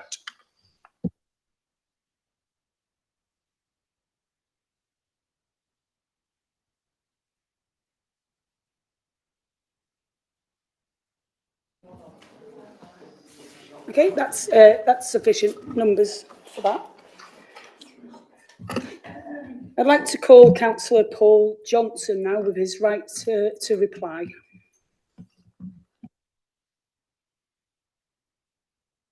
I actually welcome this document. It is an interesting read. One of the points that have been made before, I do appreciate Councillor Ellis waving that document and saying this budget. Well, yeah, that's the budget.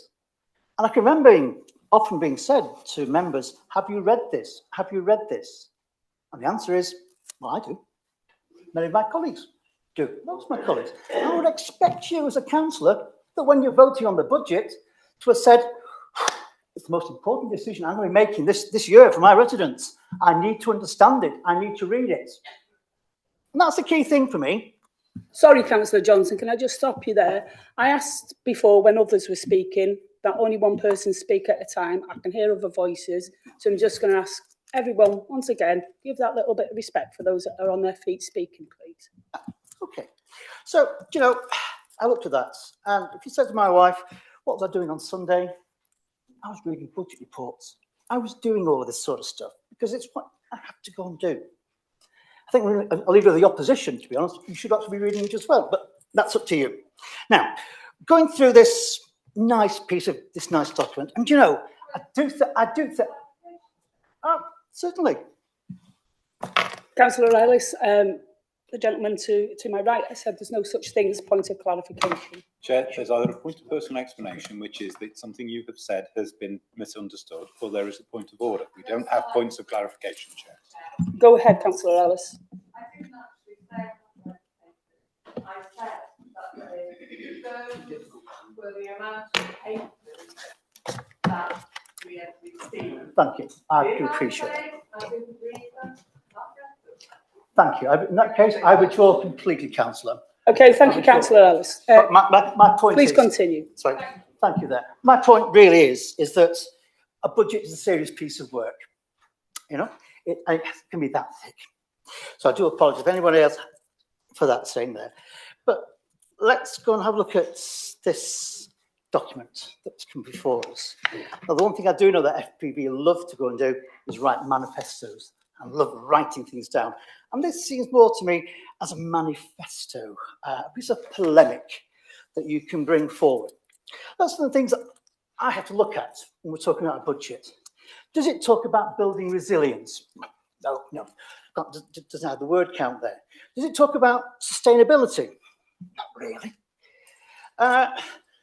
What was said in scrutiny about these proposals? I can't remember anything being said in scrutiny at all. And those who were at scrutiny would have heard me say, are there any comments to go and make? Now, I believe in being very, very open about a budget. And those of you who sit on Constitutional Committee will be quite aware that one of the things I have railed against and argued very strongly against is precisely this sort of a stunt. In councils such as Monmouthshire or Paris, what they will go and do is they develop a budget through scrutiny. No surprises. So that on a day like today, everybody knows in advance what's coming. They've explored all the options about what comes. And, you know, I think that's grown-up politics, where you actually go and look and talk about it. So if you've got something coming forward from, say, as a councillor, that you are able to bring it on an equal basis as proposals from Cabinet to a scrutiny committee, where that scrutiny committee can actually consider it. and say, actually, that's a bloody good idea. So, pardon me, that's a very, very good idea. Let's go and take that forward. Now, I think that's a far better way, personally. I like the way that Monmouth should go and do it. We avoid days like today when we're talking peripherals. We're talking about the people of Flintshire. When I look at the budget we put forward, behind every number I go and see on there, there's a person. When I go and look at the document we've been given here today, I know behind that it is a Facebook like that is being sought. So I'm not going to go any much further with this. I just really want to think we should move to a vote. And if you believe in responsible, serious, disciplined politics, that this council is doing its work in a way which serves the people of Flintshire and takes decisions which are difficult. We live in a representative democracy. Decisions are difficult. None of us sitting here would say, if we could have got that council tax down to 0%, we would not be proposing it. We would be. But we've done the numbers. We've done the crunching. We've sat in the rooms. We've gone through it. And what we're putting forward today is the main motion is something that I believe is very, very reasonable. And this is just, right at the start, a clever stunt. Thank you. Well, you don't have to, Chair, because he's got right. Sorry. He was the last. Yeah. No, I think we took the last speaker on that because Councillor Paul Johnson had the right to reply, is my understanding. That's correct, Chair. And now we go straight to the vote on the amendment. Am I understanding this correctly, guys? Yeah. Correct, Chair. So, and there's been a recorded vote requested, so there are no more speakers. I think everybody had that opportunity. And so I'll hand over to Gareth. Thank you, Chair. For the recorded vote. All of that's quite correct, Chair.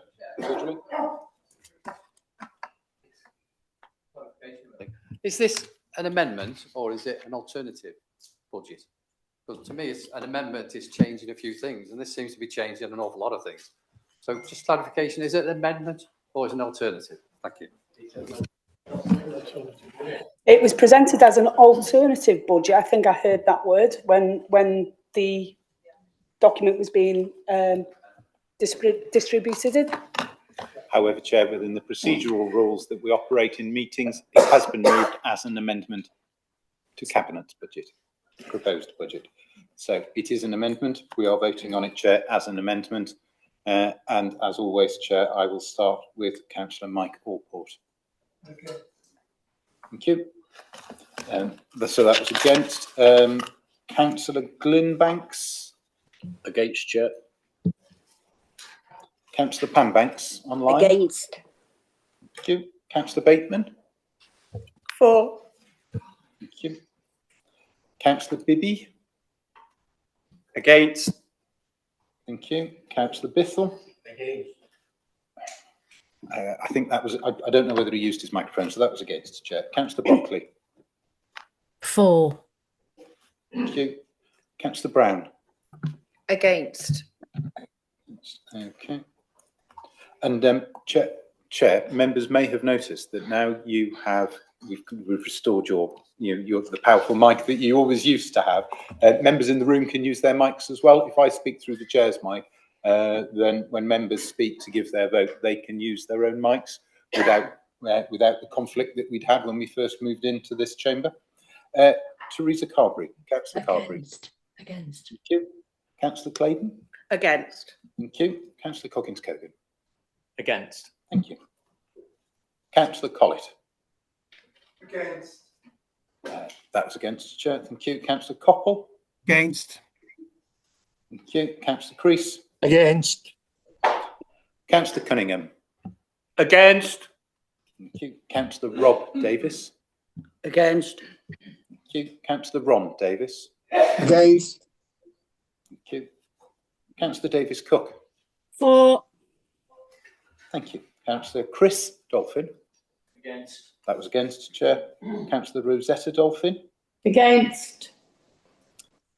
Councillor Eastwood. Against. That was against, Chair. Councillor Ellis. For. Councillor Evans, David Evans. Against.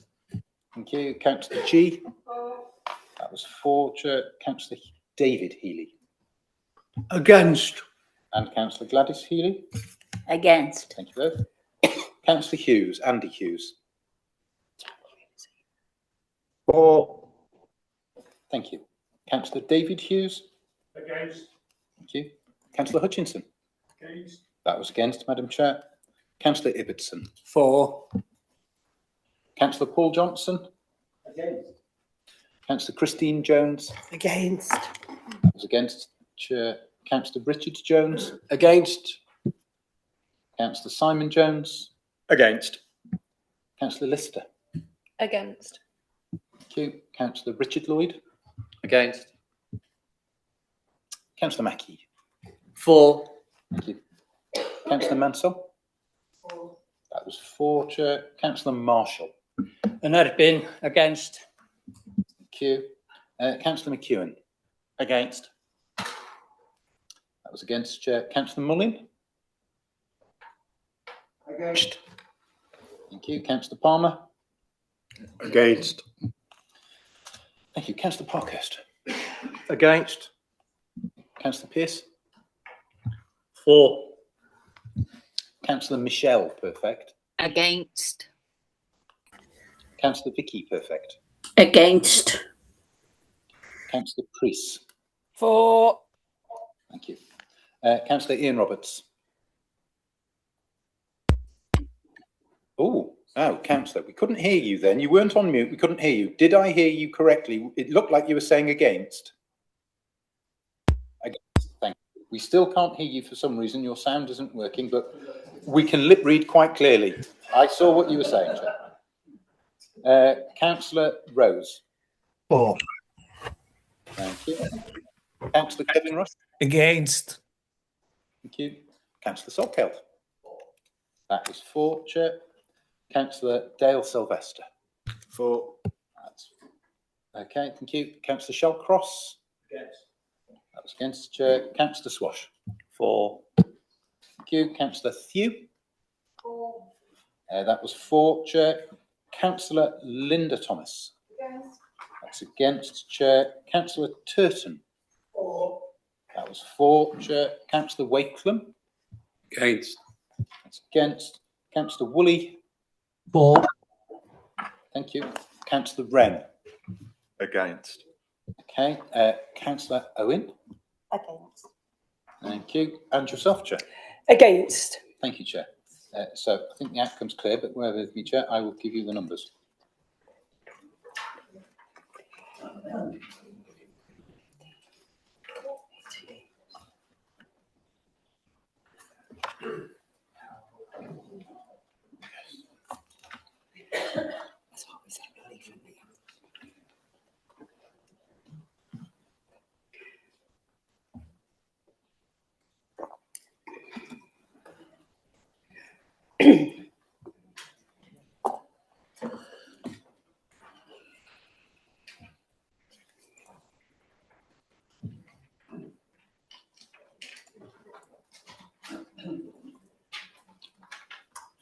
So, Chair, that was 18 for, 44 against. So, do you want to know it's lost, Chair? Yeah, so the alternative budget falls, and we now go on to vote for the... We go on to debate. Debate, sorry. Cabinet's proposed budget, Chair. Sorry about that. Councillor Parkhurst has indicated to speak, Chair. So, Councillor Andrew Parkhurst, please. Jock and Val Chair. And also thanks to Gary, Ferguson and his team for the enormous amount of work that has gone into this budget. When reading through this Cabinet's budget as opposed to the alternative one, it felt to me like walking through a rough part of town late at night. You know the dangers there, you brace yourself, and when you finally reach your destination safely and you haven't been mugged, you are shaken, but you feel a sense of relief. That's how this proposed budget feels to me. We will survive, but it doesn't feel like something to celebrate. Yes, the council tax rise is lower than last year, and yes, the education budget has been protected this time, and that is very much to be welcomed. But really, that's the bare minimum that residents expect. That's not ambition, that's not progress, that is survival. To me, what's missing is a sense of hope. Hope that services will actually improve. Hope that residents can look forward to something better than not quite as bad as last year. We all know money is tight. We all know the Welsh Government hasn't fixed the outdated funding formula that leaves us stuck near the bottom of the table. We understand the pressures, but understanding the pressures doesn't mean having to accept a lack of imagination.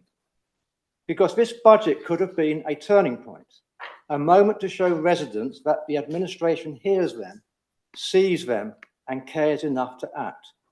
Instead, it offers little signal of change, little recognition of the everyday frustrations people face. And those frustrations are real. The potholes that damage cars and isolate rural communities, the recycling centres that all shut on the same day of the week, the public toilets in libraries and leisure centres hidden away with no signage, leaving parents, older people, visitors, and those with health conditions struggling. These aren't luxuries, they are basic services. And fixing them doesn't require millions, just a willingness to prioritise people's daily lives. So I'm not proposing the earth, just a simple, responsible amendment. The budget currently puts 1.642 million into reserves. I've confirmed previously with Gary Ferguson, the Section 151 officer, that if we put 1.5 million into reserves instead, that still gives us a legal and balanced budget. That will free up £142,000.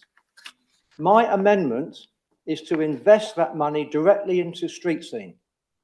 Allocate £20,000 to proper signage for public toilets, a small change that would make a big difference to many residents and visitors, and use the remaining £122,000 to repair more potholes, especially on rural roads where the need is greatest. According to the Chief Officer, that would mean around 500 planned repairs and around 1,000 reactive repairs. So that's an extra 1,500 extra potholes being fixed. This is not reckless, this is not extravagant, this is common sense. It's a chance, a small but meaningful chance to show residents that we're not content to stand still, that we are not resigned to decline, that we believe in making life a little easier, a little safer, a little better. So I commend this amendment to the Chamber, not because it transforms everything, but because it shows we're willing to take a step forward and not remain at a standstill.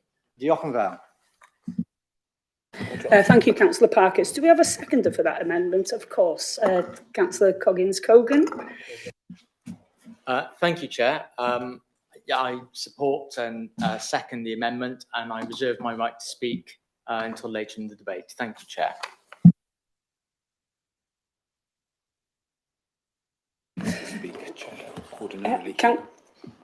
Pardon? Sorry. I was just going to say, Chair, Councillor Johnson's indicating to speak, and unless he's indicating he's going to accept the alteration, that as an alteration, he has already spoken and has the right of reply at the end. Are you willing to accept that as a amendment? You'll have to let me speak. Chair, yes, I would accept that as amendment because I believe that is the way that sensible people can do politics.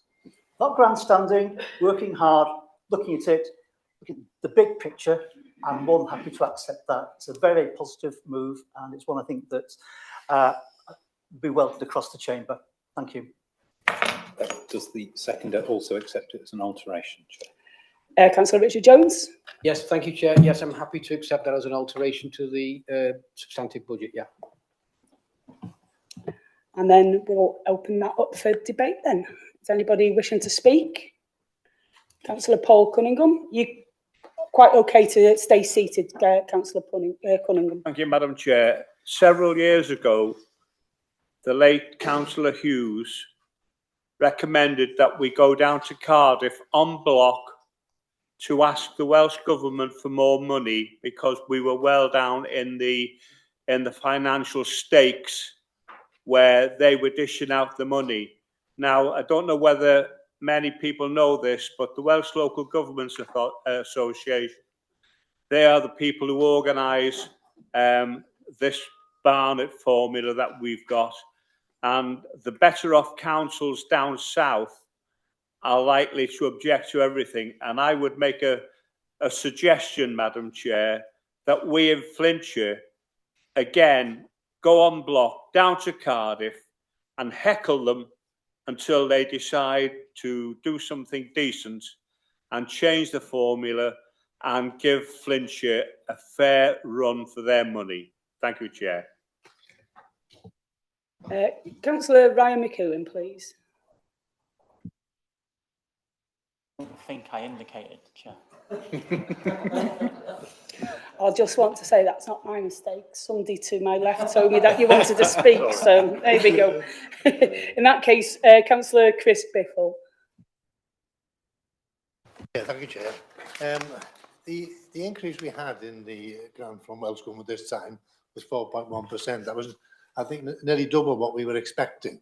And of course, going through past budgets, for example, we weren't anticipating any lift in the actual monies from Welsh Government because they weren't getting it from Westminster. And that's the crux of it, really. We're now seeing this improvement, and hopefully that will continue to improve in future years.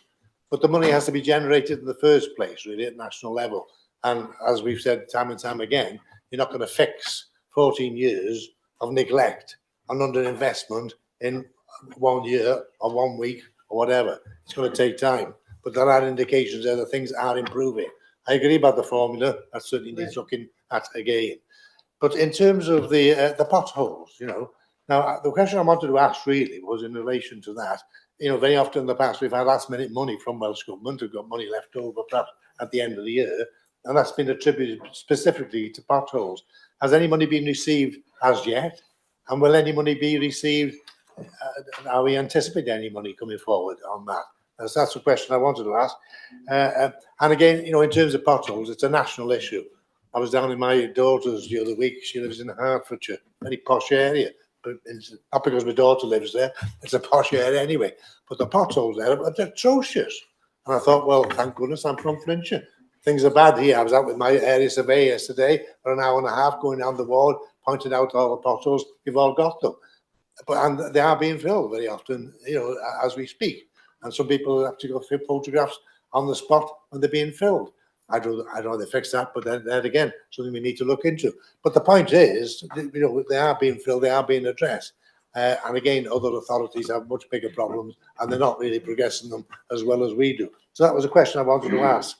On the public toilets, I mean, you know, the signs on the public toilets that Councillor Parker's raises, and again, it cropped up in the Overview and Scrutiny Committee the other week, they were supposed to be provided ages ago. You know, under the private toilet strategy, I haven't seen any, and Councillor Parker's in that meeting said he hadn't seen them either. You know, they should be provided, and I guess that's within the budget, really, that provision really, as part of our strategy as a local authority. You know, so, you know, I certainly go along with that, but I would have hoped that that was in the budget 2 years ago, let alone this current year. And do we need that money for that particular purpose, I would question. But, you know, I sympathise and understand where the proposals of the amendment are coming from, and, you know, I'm quite happy with that. Can I have a response regarding the pothole monies, any further money coming from Welsh Government this year on that? And secondly, is there provision within the budget already for the toilet signs? Thank you. I'll hand you over to Chief Officer Katie Wilby. Sorry, Chair, we can answer that. It's no to both questions you've just raised on potholes and signage at the moment. No to potholes. No funding coming forward from Welsh Government on that.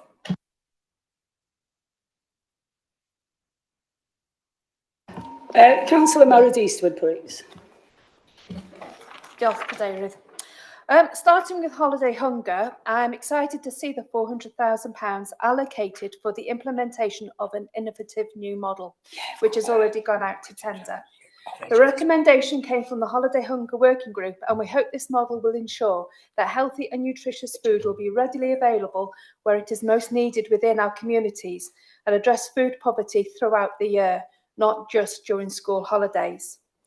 This 400,000 is our initial investment in a model which should become self-funding over the next few years. And I'd like to take this opportunity to thank the Holiday Hunger Working Group, which worked on a cross-party basis to make this recommendation, and to both the Scrutiny Committee and Cabinet for their subsequent endorsement and support. I also welcome the continued commitment to investment in school modernisation, enabling us to create excellent learning environments for our learners, strengthen our ALN resource, contribute to the reduction of the Council's carbon emissions, and give us the opportunity to reduce a significant number of surplus spaces within the school network, thereby allowing a more equitable distribution of funds across the whole county, helping to ensure our schools remain financially sustainable and offering as wide a curriculum as possible.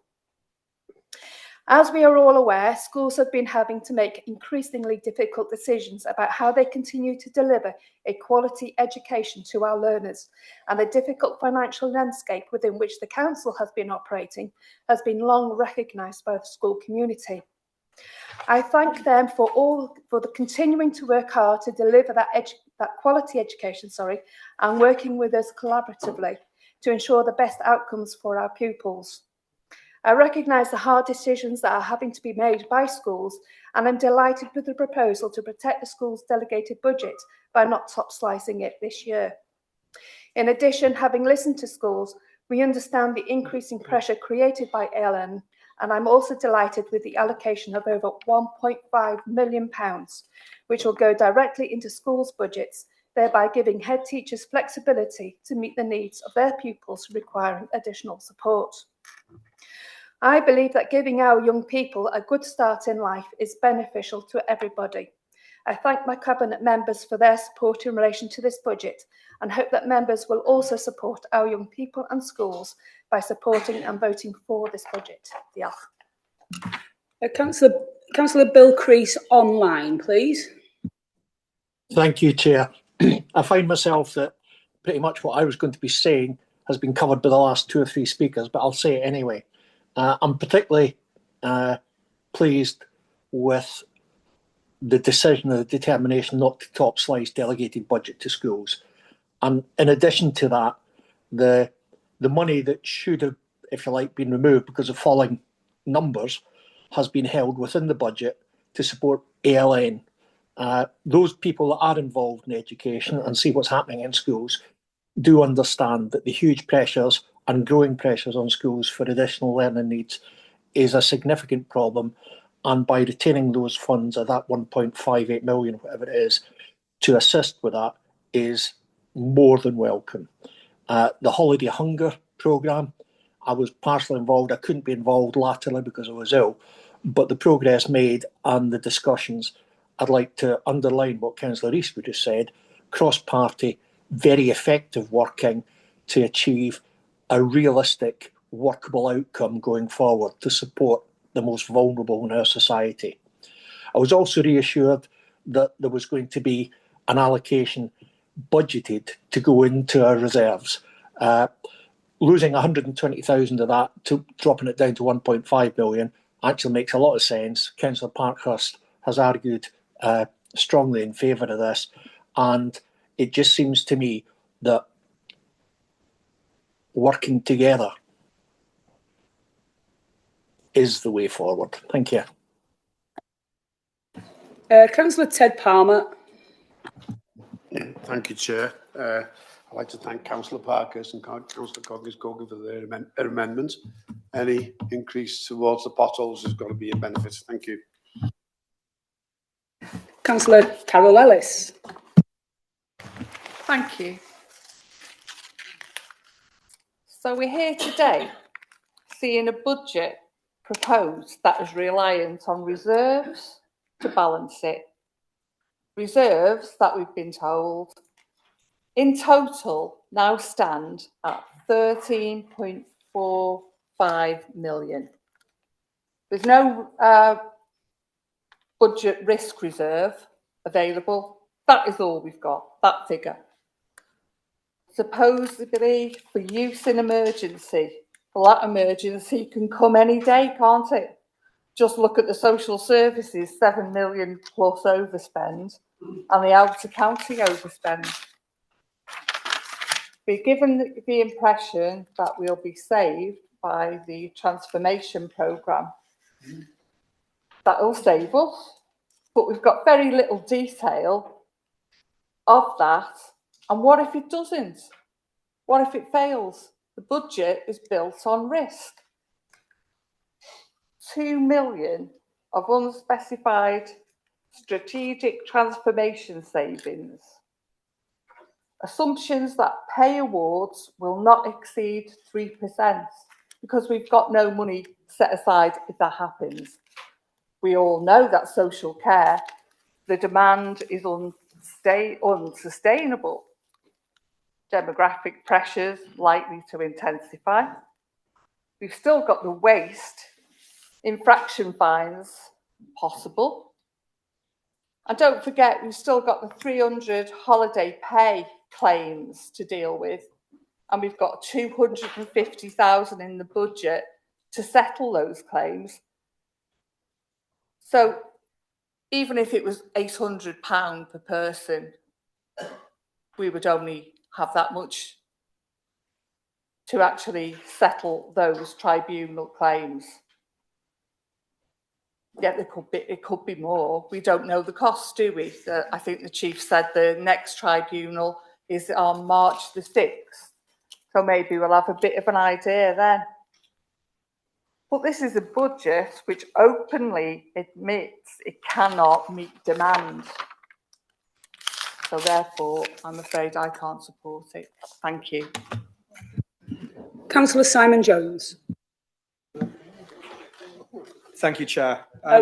Sorry, Councillor Jones, before you start, please let others speak clearly so others can hear clearly. Thank you. Thank you, Chair. I rise to thank Councillor Parkhurst for his amendment to the budget. I hold a rural ward and the roads are in, shall we say, not the best condition.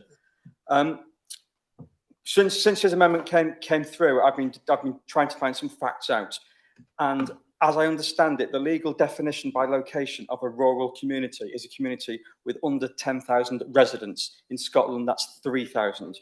That means that if this money is ring-fenced for rural roads, that the communities of Holywell, Broughton and Shotton would fall into that category. I know that's not what Councillor Parkhurst wishes. I wonder if there is any definition that this council has to decide if money is ring-fenced for rural roads, what is the definition by this council of a rural road? And if there isn't, I'd be happy to work with Councillor Parkhurst to see if we can put together some kind of legal definition. Thank you.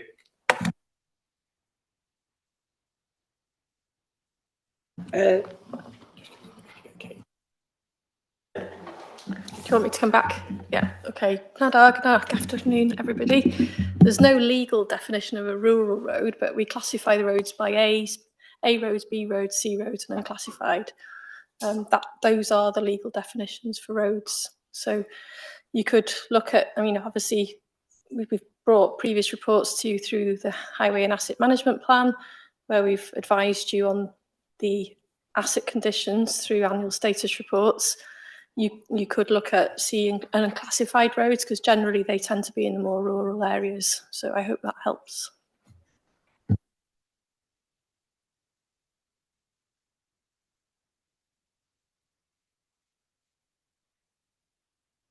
Councillor Chris Jones. Deal, Chair. As you would expect, I want to speak on social services and our demands. A lot's been said this afternoon on it, so I just want to really to show you what the demands are in our adult services. Social services in Wales play a vital role in helping people live safely, independently and with dignity.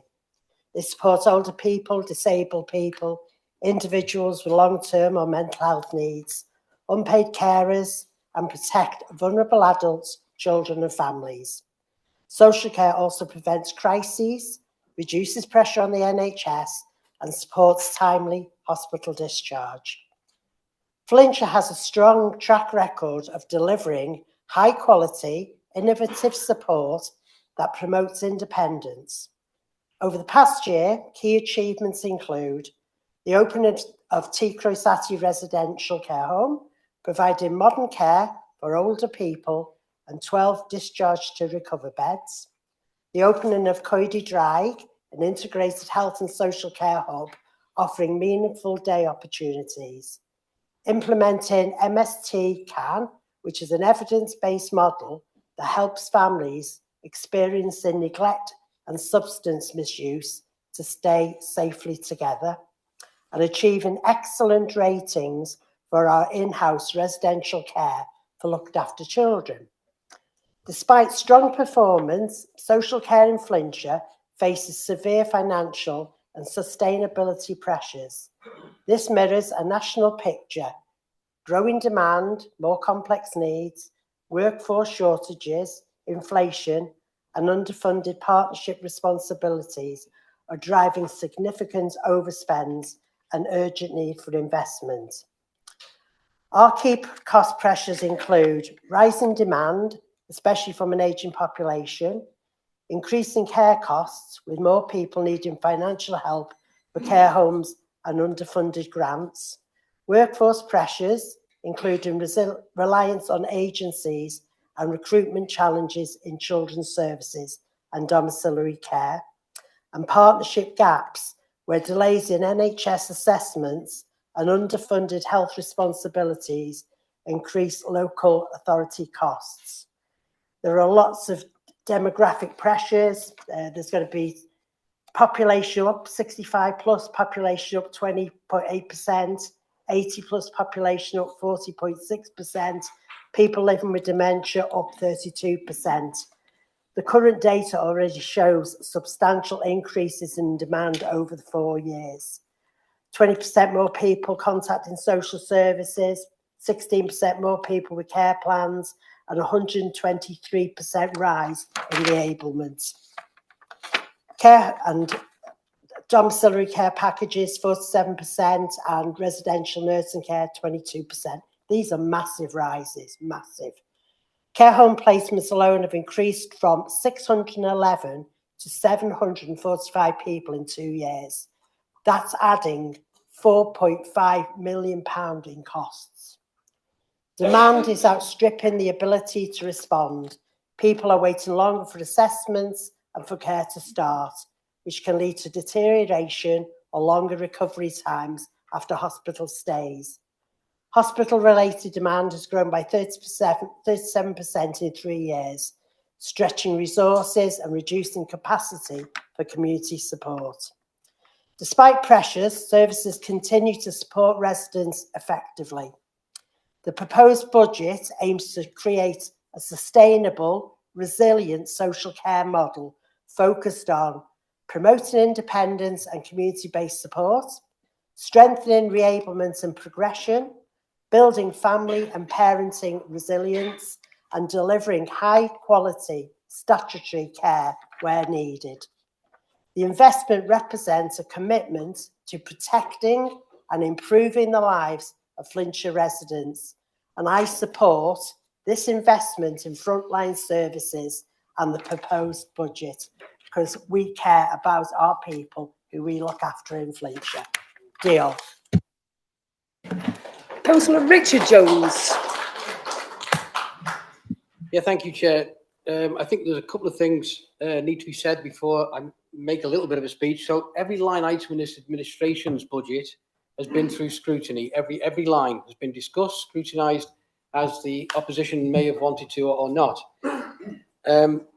council tax was certainly not used as a balancing figure. In fact, it was totally the opposite. What we tried to do was to lower the council tax to a reasonable level, understanding that we had to provide a security for services within the council. That was it. This was not about setting a council tax at the end of a consideration. This was about trying to reduce it to its lowest possible level. Very strange comments by Councillor Ellis in relation to social services, where she recognised some of the overspends, but perhaps failed to understand that we've actually invested 14.5 million within that service.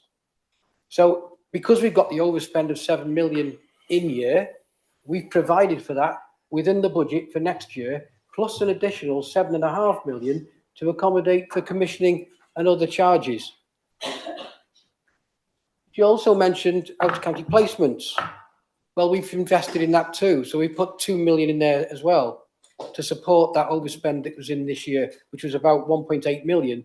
But we put 2 million in there because we're accommodating that out-of-county placement charge. So that was just in relation to some of the comments that have been made already. This is a sensible budget. This is a resilient budget. This is an affordable budget. It provides surety and it'll have public confidence from our residents. It's a budget that provides support across every portfolio. As I've said, 14.5 million through increasing social service budgets to ensure high quality performance and care, as you've heard from Councillor Jones, Chris Jones, necessary in today's world. It appreciates the continued funding towards improvement and investment in our towns through Pride in Place and other initiatives, providing 1.5 million by holding car park charges at their current levels within the towns. Really important issue. This budget also considers the difficulty that schools are experiencing, not just protecting the budgets, but also increasing ALN, additional learning needs, funding 1.587 million. This is a really sensible budget. And as I've said, we're also putting money into out-of-county placements. We continue to support the free school meal provision through Holiday Hunger. Street Scene has now been further supported through 142,000 as an agreement to the amendment put forward by the Lib Dems, and we're happy to do that from reserves. The administration has achieved this under continued pressure of an underfunded local authority, and yes, we're 19 out of 20 in terms of AEF on a per capita basis, but still managing to achieve a council tax increase comparable to other local authorities with far larger AEF increases, which is evident from the presentation papers that your Section 151 officer provided. We also know that other local authorities have significantly higher levels of reserves at their disposal, something that we don't have, but we're trying to improve as we go forward. So clearly, when you consider the levels of council tax in AEF in North Wales, one is almost the inverse of the other, underpinning the argument that we are underfunded but locally well managed. This council tax will result in a Band D increase of just £1.91 per week on a Band D. The administration has made every effort to lobby for a fairer funding settlements through a significant number of meetings and conversations throughout the year with Welsh WLGA and Welsh Government, with some limited success. Whilst we've worked with officers to attain a level of council tax increase to the lowest levels possible, without significant impact on service quality, service provision, whilst providing business with the confidence that Flintshire is open for business, both in our towns and within the work of the investment zone, which will prove to be so important for our children in the future in Wrexham and Flintshire through high quality employment. This is a budget that has four main themes, I would say, in my opinion, that considers both the present and the future of Flintshire County Council. It secures services, it has an element of asset investment, it has a part for business enablement and support, and also provides an acceptable level of council tax. Last year, the Strategic Transformation Programme achieved a saving of 636,500 with limited resources, without any target. That affected the extent to which savings and efficiencies could be made or identified. This year, there is an increased expectation that the transformation programme will identify some of the necessary savings required for the future, and therefore there is a requirement to invest further in the programme provide additional resource to match that expectation that we all have. Over recent years, this authority has a fantastic record of achieving savings identified at budget time within year through 99% in 24-25 and 96% estimated in 25-26. Clearly, including a target saving and transformation is not without risk.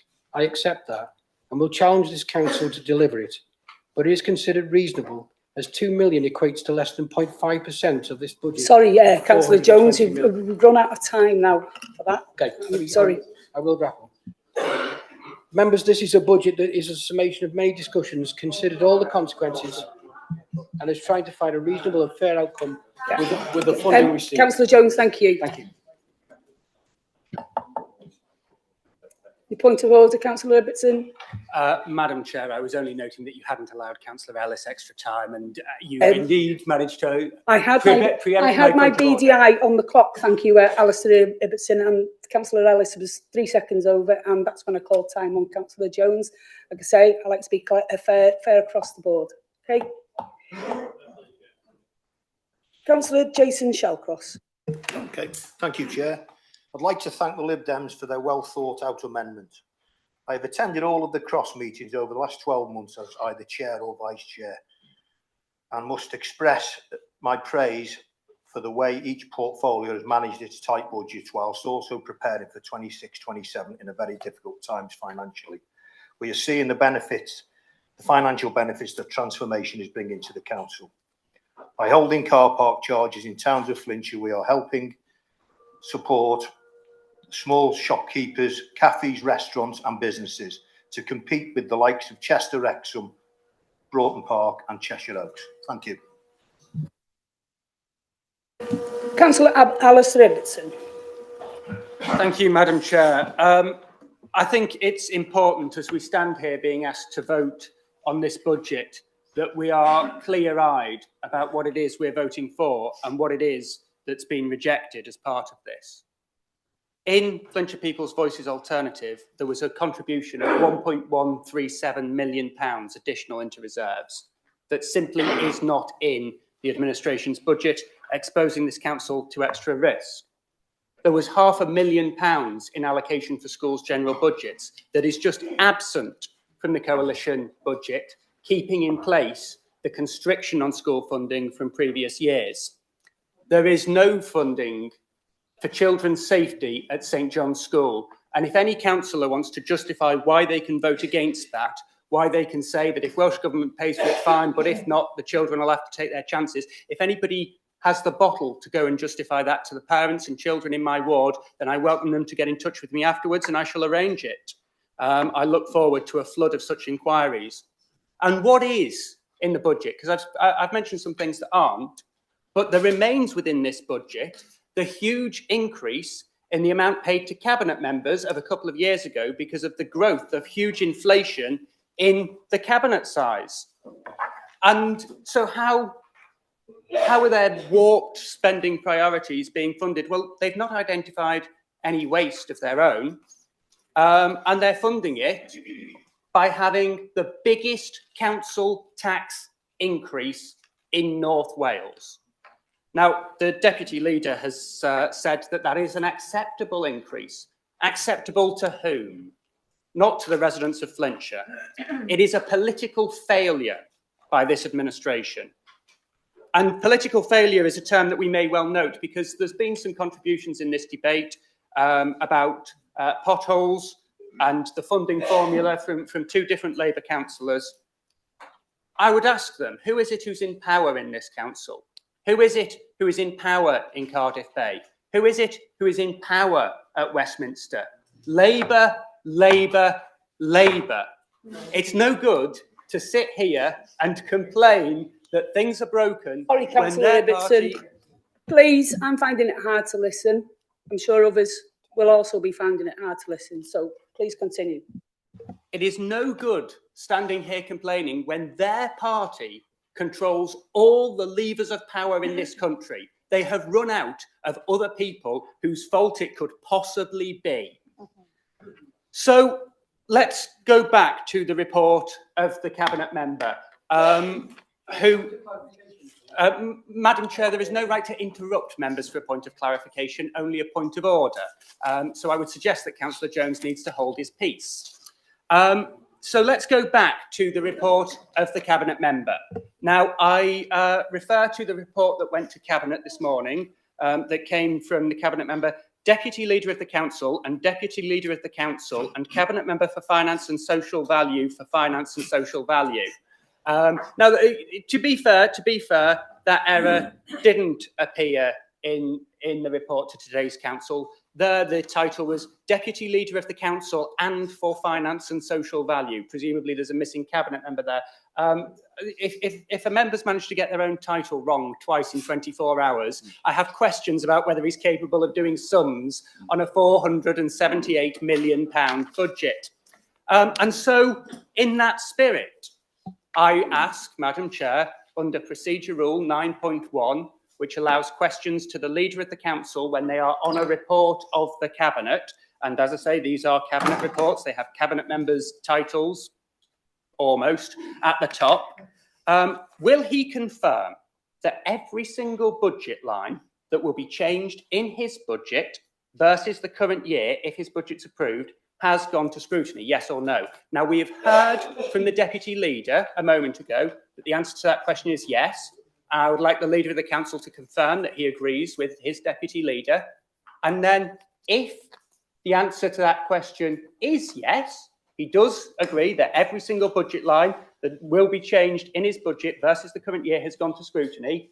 If that turns out not to be the case, will he resign for misleading this council on its budget?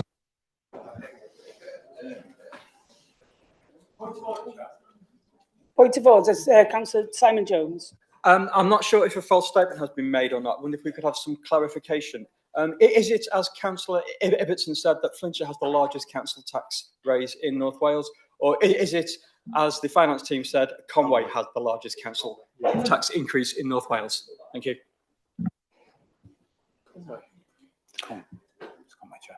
I'm assured that is Conway. Yeah. Would Councillor Ibbotson like to retract that statement? Councillor Ibbotson, could you retract that? Madam Chair, I've put a question. It needs to be answered. I shall respond in the retract supplementary. I shall respond when I get my supplementary. There's no supplementary. Madam Chair, I would disagree with that. If I am incorrect, I will be happy to report to Council and correct it at the next meeting, but I shall have to go away and check.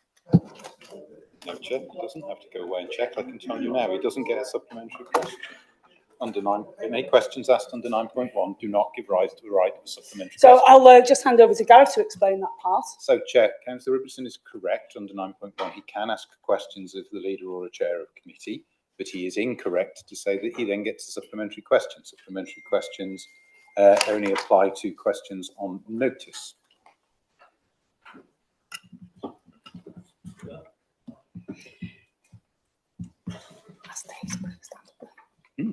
Councillor Dave Hughes, Leader of the Council.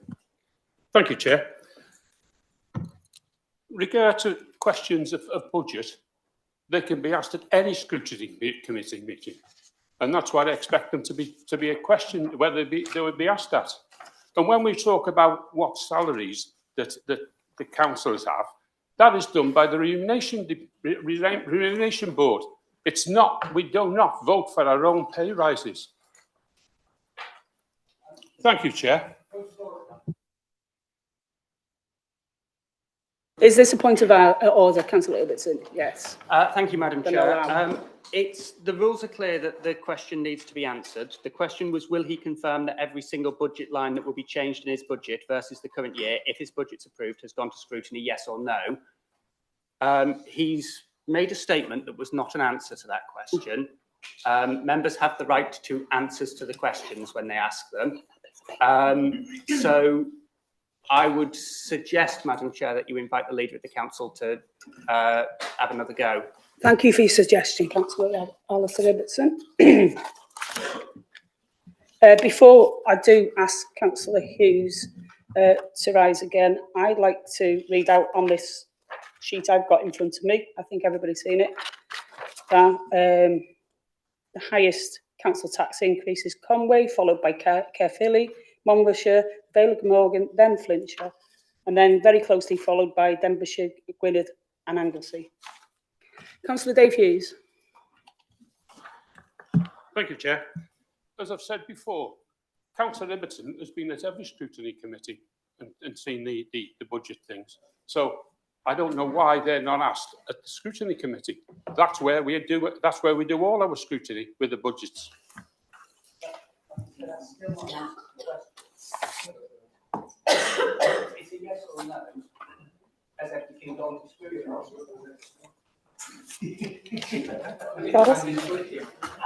Chair, it's up to you whether you want to keep pushing it. Right, Councillor Steve Coppell, please. Actually, I put my hand down because Councillor Jones did my part. Well, that part I was going to talk about the excellent work that the social services team did in putting 13.9% extra into the budget. So congratulations and well done, and I fully commend and commit to this budget. Thank you.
Councillor David Coggins-Cogan, please. Thank you very much, Chair. It's not often I say this, but I welcome the words of Councillor Simon Jones. I appreciate what he's saying about the definition of rural roads. So I have a roticism, so having to repeatedly say rural roads is not the easiest. So it's taken considerable concentration. I would suggest that the officers take a common sense view of what a rural road is. You know, if it looks like a duck, walks like a duck, shoot it. So I think we can trust you to know what a rural road is. And I would also want to reassure Councillor Ellis, who's concerned about the money being taken from the reserves. This still represents a net contribution to the reserves. Not as much, but it's still a £1.5 million going into reserves. As Councillor Ellis may recollect, I've been a bit of a reserves hawk maybe on Cross, and I've regularly been asking about reserves. Another word with a difficult R at the beginning of it, Chair. So I'm comfortable, as someone who's been consistently concerned about reserves since I was elected to this council, I'm comfortable with 1.5 million going into reserves under this budget, and I'm grateful for the administration for prioritising reserves this year. And then finally, whilst there's little I can do to help Councillor Ibbotson with his concerns, what I can assure him of is that the best way to improve a Labour budget is to vote for Liberal Democrat amendments to it. So I look forward to their support. Thank you, Chair.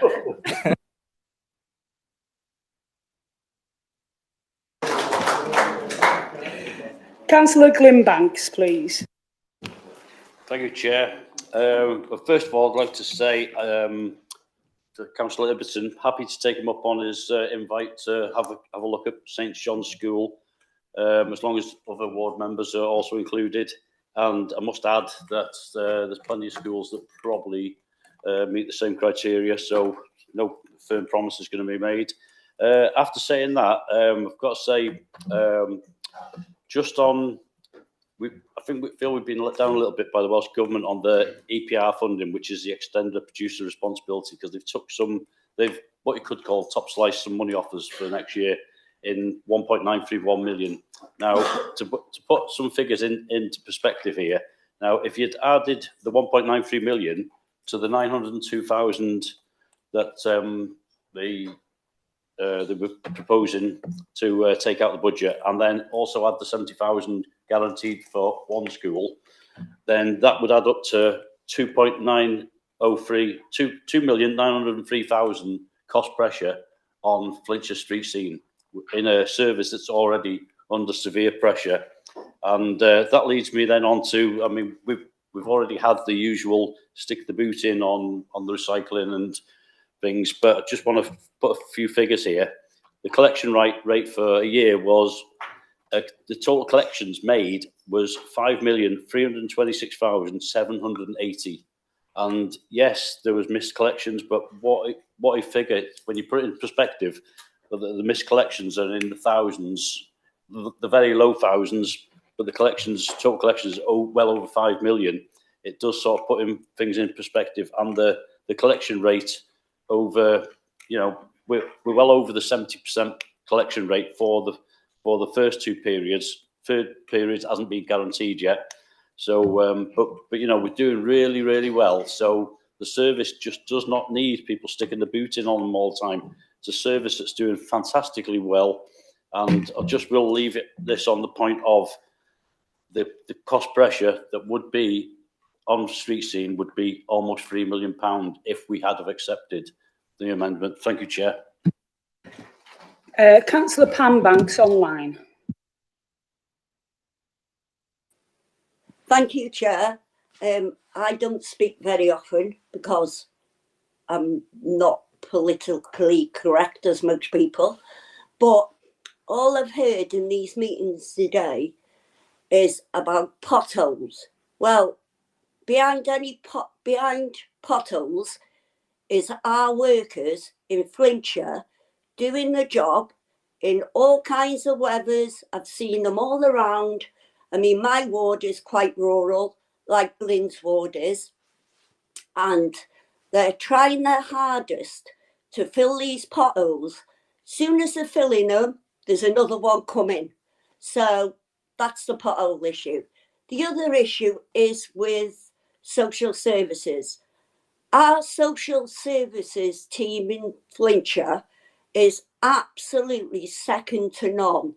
They are amazing, and I've had an issue, not an issue with social services, but they sorted it out, and they are absolutely fantastic. The staff are lovely when you phone them, like most people are, all the workers in Flintshire in the housing and everything.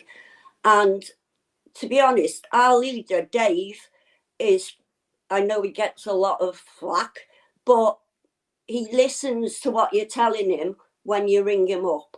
And behind, every worker is a person that, does his job, but he has to go home and, look after his kids and whatever. So I don't really think we should be throwing the boot in at potholes all the time. Thank you, Chair. Councillor Marion Bateman. Thank you very much, Chair. I'm just going to have a very positive spin on something, if I may, which you'd be quite surprised at. I know, I can tell by the look on your face. I stand every year everybody's been talking about how long they've been a council.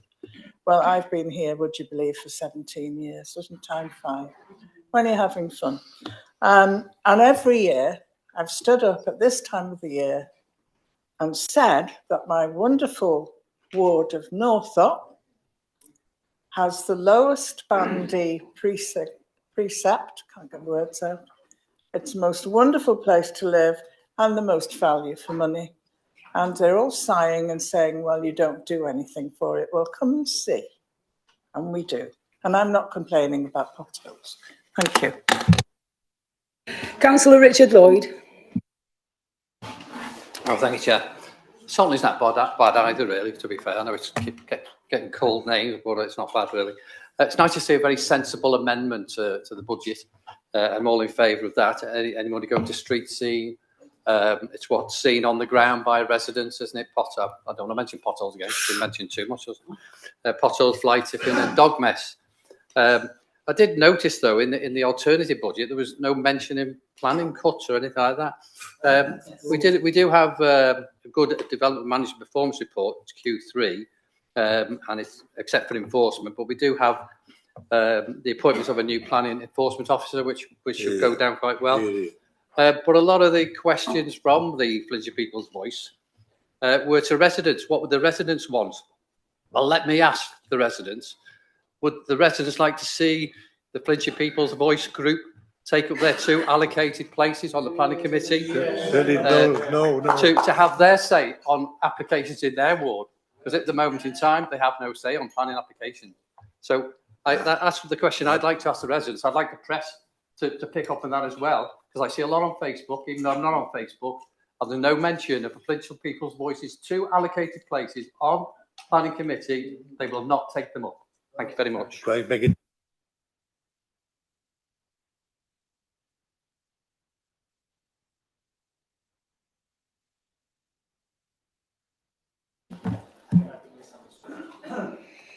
That's point of personal explanation. Point of personal explanation, is that Councillor Coggins-Cogan? I'll allow. Thank you, Chair, for your forbearance. I just wanted to reassure Councillor Banks, and that's the Banks that's in charge, so that's Councillor Pam Banks.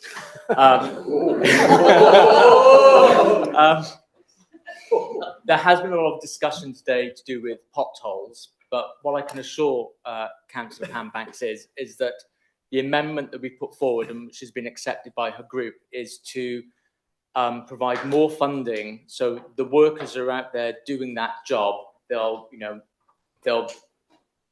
be out there for longer, which sounds awful, but it's actually to support their work. They do a good job and want to make sure they've got the tools and resources to do it. Thank you, Chair. Thank you. Thank you. Okay, so we'll go to Councillor Paul Johnson, who has the right of reply. Thank you. Just before I go and start, I'd just like to say, Councillor Business point on the order paper. Manuel appeared in it twice. Might as well practice about New York, isn't it? So good they named him twice. Okay, this budget has been through scrutiny. Been tested, built on control, not gimmicks.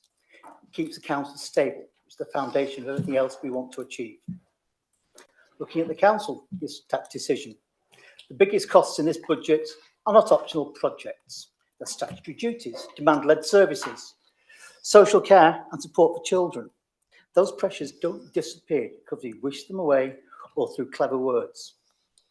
We've already made savings, embedded transformation, tightened controls and protected reserves. That's discipline. That is the work. So the council tax level that we've chosen or worked towards is not a casual choice. We work towards that. Not a casual choice. It's the level required to fund known pressures responsibly and keep the organisation in control. You can change a figure on paper, but you can't change the need in the community. We've looked over the past year. It hasn't really featured much in this debate, to be honest. Costs have risen sharply. Pay, contracts, demanding care, schools. So this budget has got to do 2 things. Firstly, keep essential services running and keep the council financially stable. And that's what we've done. We've put money where need has grown, and we've made savings and changed how we work. We've kept the council tax as low as we responsibly can, while still funding care and frontline services. It's not flashy, but it's solid. And in a year like this, solid matters. I just would like to go a little off my script here. And one of the things that Councillor Parkhurst referred to was innovation. And I think in a way, he is right about the innovation we come through. But it's not this council isn't innovative. It is. We do a lot of fantastic things. I was at social services the other week. I was at Cabinet yesterday, and we're doing some amazingly fantastic work on neurodivergence. That was it's absolutely brilliant work. Now, that's innovative. There's innovative works going on within street scenes, innovative works going on with education. But the system we have here doesn't encourage us to see what the different innovations are across all the different committees. And I think we need to go and see that. So one of the things I'll take from this meeting here is I will go and talk. I do apologise to the officers here, but I think it'd be really helpful for members to have a cross-portfolio view of all the exciting different challenges that we're bringing forward. Okay, so having hopefully made that commitment, I'm just going to finish off by saying this budget is one which is built around real pressures, especially in care and support for children, and it does fund those pressures responsibly. We've made savings, we've set a transformation programme, we've protected our overall reserves and kept the council tax measured. This is not a gimmick budget. It's a delivery budget designed to keep Flintshire stable and our services running. And I move the budget. Okay. Thank you. There's a recorded vote on this, so I'll hand over to Mr. Chair. Thank you. Gareth. I was tempted to do it in reverse alphabetical order just to see Gwen's face, Chair, but I shan't. Councillor Mike Orpause. That was 4, Chair. Councillor Glyn Banks. 4. Councillor Pam Banks. 4. Councillor Bateman. Against. Councillor Bibby. 4. That was 4, Chair. Councillor Bithell. 4. That's 4. Councillor Brockley. Against. Councillor Brown. 4. That's 4, Chair. Councillor Carberry. 4. Councillor Claydon. 4. Councillor Coggins Cogan. 4. Councillor Collett. 4. It's 4, Chair. Councillor Cockle. 4. Councillor Crease. 4. Councillor Cunningham. 4. Councillor Rob Davis. 4. Councillor Ron Davis. 4. Councillor Davis Cook. Against. Councillor Chris Dolphin. 4. That was 4, Chair. Councillor Rosetta Dolphin. 4. Councillor Eastwood. 4. That was 4, Chair. Councillor Ellis. Against, Chair. Councillor Evans. 4. Councillor G. That was against, Chair. Councillor David Healy. Councillor David Healy, Chair. 4. Councillor Gladys Healy. 4. Thank you. Councillor Andy Hughes. Against. Thank you. Councillor David Hughes. 4. Councillor Hutchinson. 4. That was 4, Chair. Councillor Ibbotson. Against. Councillor Paul Johnson. 4. That was 4, Chair. Councillor Christine Jones. 4. That was 4. Councillor Richard Jones. 4. 4 again, Chair. Councillor Simon Jones. 4. Councillor Lister. 4. Councillor Richard Lloyd. 4. Councillor Mackey. Against. Thank you. Councillor Mansell. Against. That was against, Chair. Councillor Marshall. Obliged. 4. Councillor McEwen. 4. 4, Chair. Councillor Mullin. 4. Thank you. Councillor Palmer. 4. Councillor Parkhurst. 4. Councillor Pearce. Against. Councillor Michelle, perfect. 4. And Councillor Vicky, perfect. 4. Councillor Priest. Against. Councillor Roberts. That's 4, Councillor Roberts. Was that 4? If you could nod if you were 4, please. Again, we're having trouble with your sound. I don't know why, I'm afraid. So that was 4. Gareth, can you hear me now? I'm for this, and my sound was fine until IT took my computer in.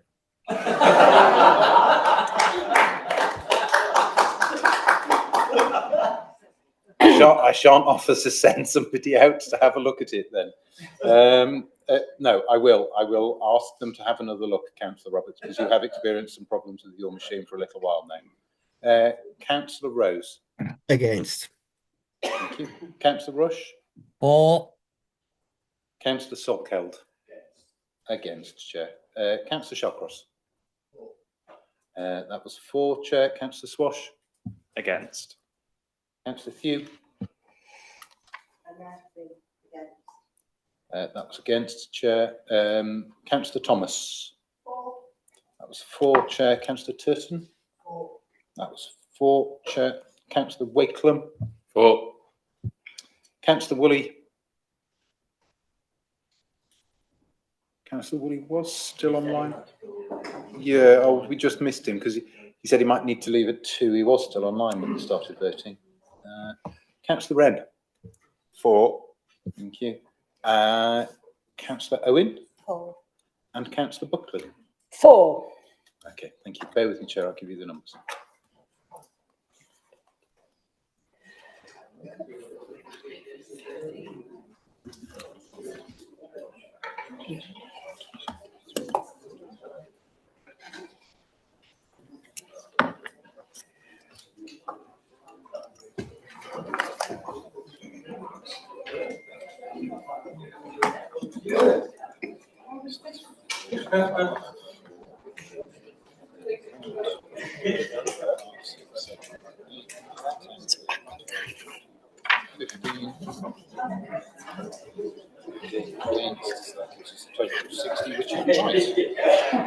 So, Chair, the numbers are 45 in favour and 45 in favour and 15 against.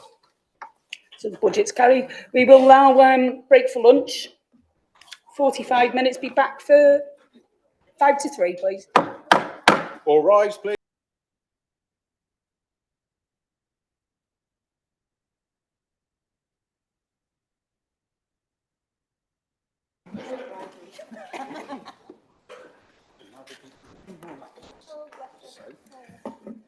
So welcome back to this afternoon's session.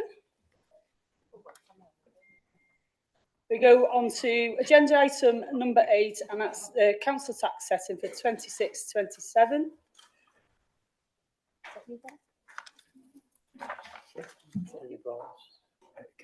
Yes, David Barnes. David Barnes. Thank you, Chair. Good afternoon, everybody. Yeah, on the basis that the revenue budget has been passed before lunch, there's now a formal statutory requirement to formally set the county taxes as set out in the report. So just in summary, that is the council tax figures are set out in Appendix 1 to the report. It's based on the assumption of setting council tax at the 5.46% overall increase for Flintshire's precept. So, as I said this morning, that will result in Band D charges as set out in the report, with a Band D charge in terms of Flintshire's element of £1,914.92. So, added together then with North Wales Police and the Town and Community Councils would result in an average council tax uplift and an overall charge of £2,376.17. So, in summary, we've got a statutory responsibilities of council to collect the council tax on behalf of all precepting organisations. So in 26-27, we will be collecting just over £158.5 million. So the figures are actually set out in the report. I draw your attention to Appendix 1, and the overall council tax is set out in Table 4 in that report, and that just maps out the council taxes in respect of each town and community council area across the 9 property bands. So in total, there are 309 individual council tax charges when you map out over the 9 bands over 34 town and community councils. So Appendix 2 to the report as well is for illustrative purposes. We've done that by tradition. That sets out the bandy charges by community council area, and then just shows the uplift in each of those town and community councils from averages to highest to lowest, etc.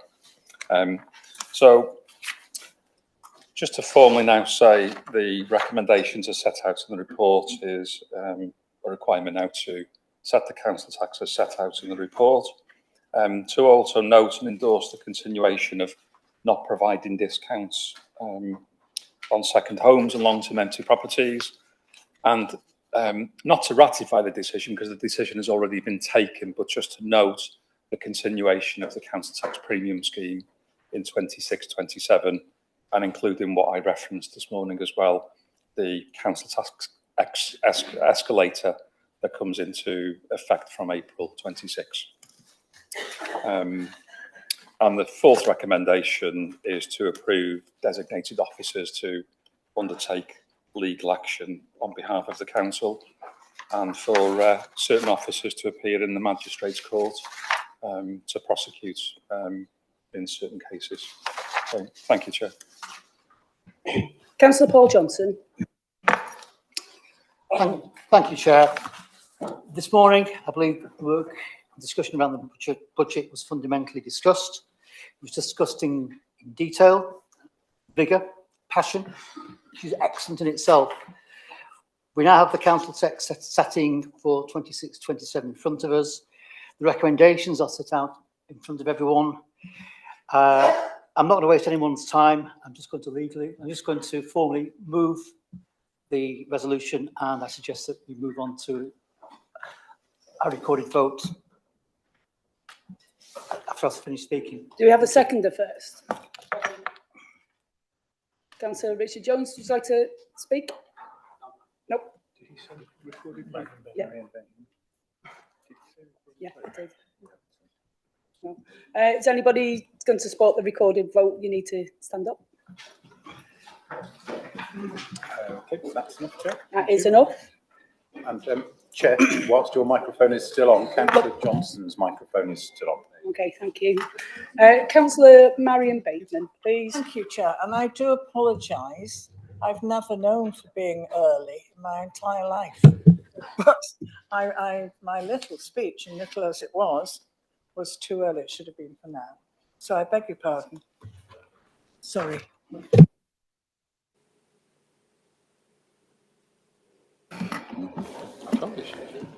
Doesn't look like anybody wants to speak. Move to the vote then. Doesn't look like. Oh, ooh, I spoke too soon there. Councillor Alistair Ibbotson. Thank you. Could I first quickly request clarity from the Revenues Manager on the number of second homes now in Flintshire compared with a couple of years ago? And then I have a follow-up question, if I may, Madam Chair. Yeah, thank you, Councillor Ibbotson. Thank you, Chair. As set out in the report, I think at the last, obviously it changes every day in terms of the number of second homes. It's an ever-moving number. But at the time of writing the council tax setting report, there were 267 homes that are currently subject to the 100% council tax premium. Thank you. Now, that's a 50% increase in the number of second homes in Flintshire since September 2024, when the new premium structure was voted through over the objections of Flintshire People's Voice at that time. What we said the problem would be is that owners of empty homes would convert them to second homes for council tax period to get out of paying the escalator. And lo, it has come to pass. We've already had almost 100 homes do that. Chair, can I just interrupt for a second? I've got a declaration here. Should I leave for this item or this discussion because I've got a second home?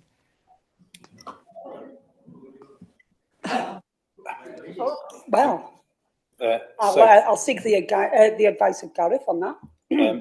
So, Chair, I don't suppose we're going to be making any decisions today that would affect it. My assumption is that we might be looking at this issue again over the coming 12 months if people were willing to support that proposal. In which case, Chair, a personal interest at this stage will suffice, because I know there are a number of other members in a similar situation as well, I think. Thank you. Thank you, Madam Chair. As I was saying, there's already been a marked increase in the number of homes designated as second homes to get out of paying the empty home escalator, which is frankly concerning. And this is very much the thin end of the wedge, I suspect, because those who have made that switch already are doing so in anticipation of this change. When this change hits, more will do so. What we warned would happen in separating these rates and choosing to tax empty homes higher than second homes has come to pass, because you can turn an empty home into a second home, but you can't do the other way round without losing the purpose for which you hold it. So I would again, first of all, have a moment of, we warned you this would happen. And second of all, encourage the coalition to learn from this experience and think more carefully about the decisions that they take, the unintended consequences that will ensue, and maybe next time listen to the advice that Flintshire People's Voice give you, because we are normally right about these things.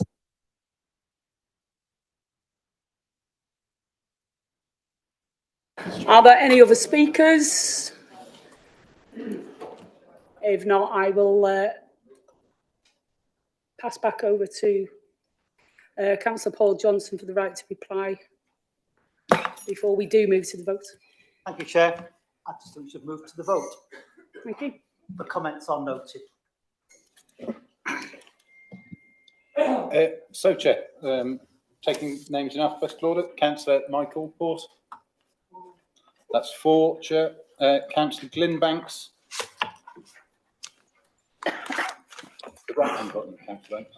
Oh, somebody else got the microphone on, Chair. 4, Chair. Councillor Van Banks. 4. Councillor Bateman. Now it's me. Against. Thank you. Councillor Bibby. 4. That's 4, Chair. Councillor Bithell. 4. Councillor Brockley. Against. Councillor Brown. Councillor Helen Brown. 4. Thank you. Councillor Carberry. 4.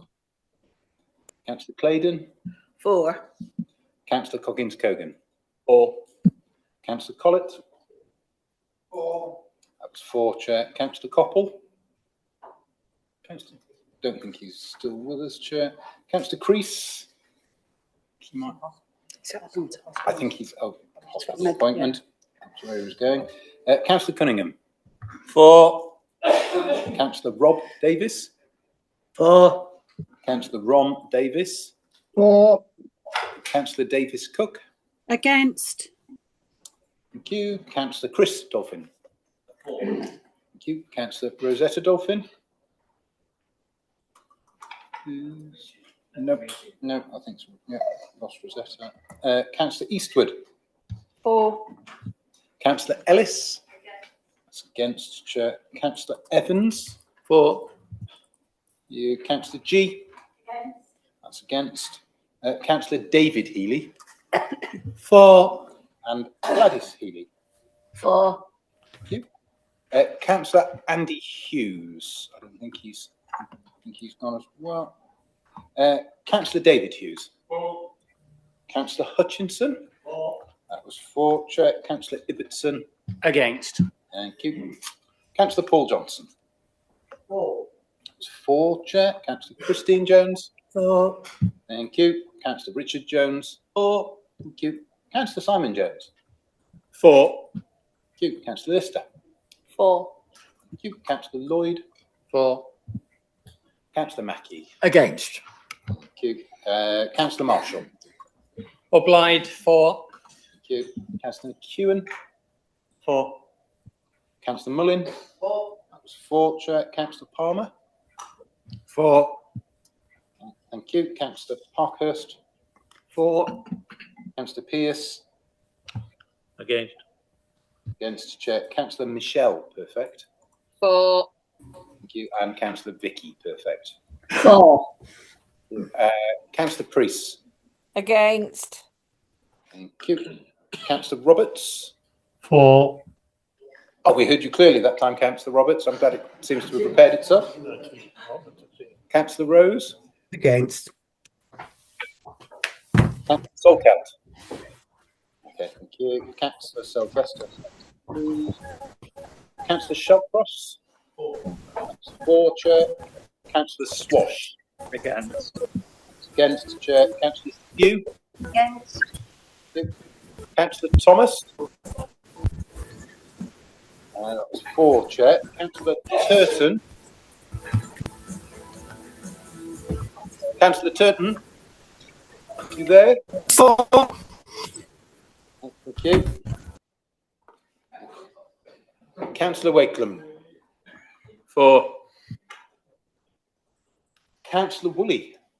He had to go, didn't he? He left earlier. And then Councillor Wren. 4. Thank you.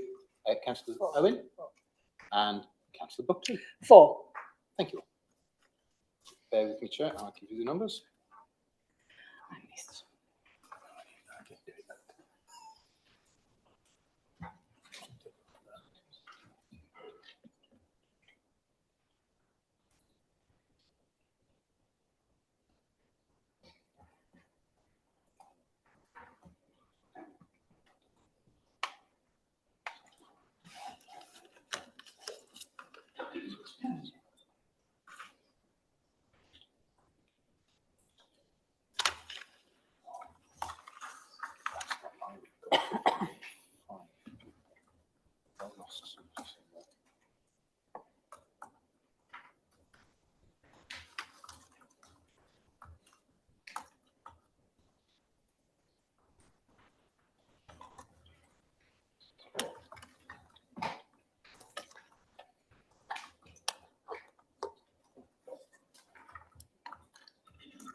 So, Chair, I make the numbers 41 for, 13 against.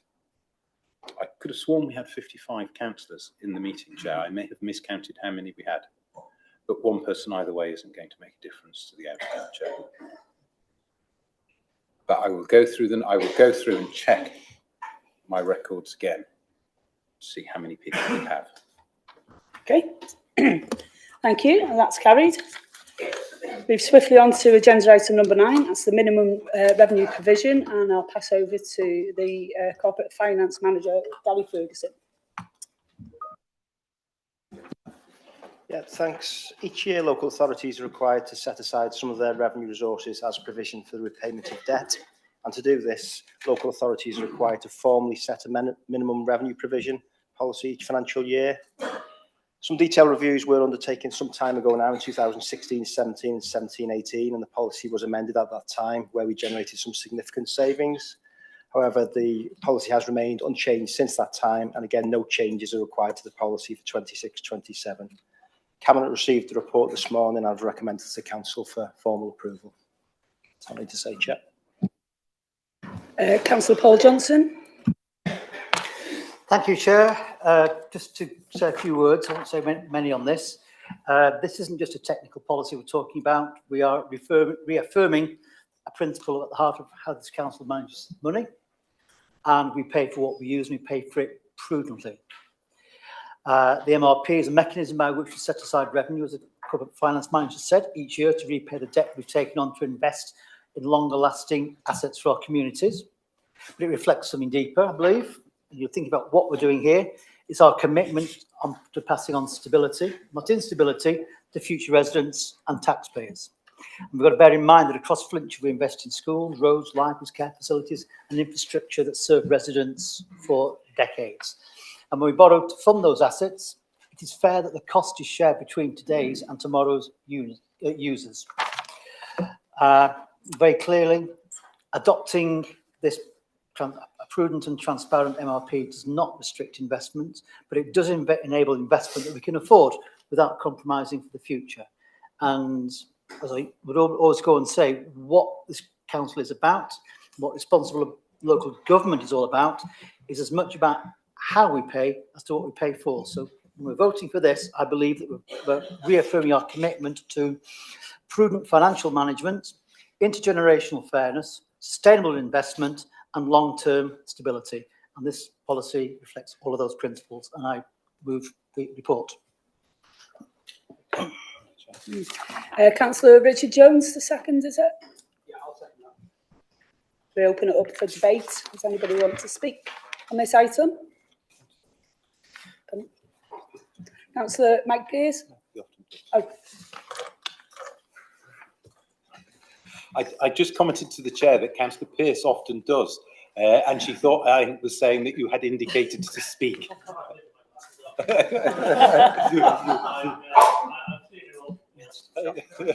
Thank you. So, it doesn't seem to be anybody wanting to speak on this, so I think we can move straight to the vote. A show of hands in the room for all those in favour of this, please.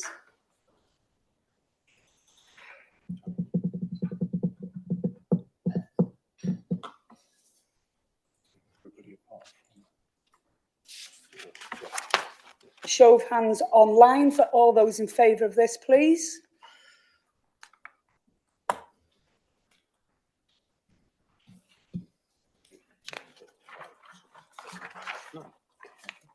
And then a show of hands in the room for all those against this, please.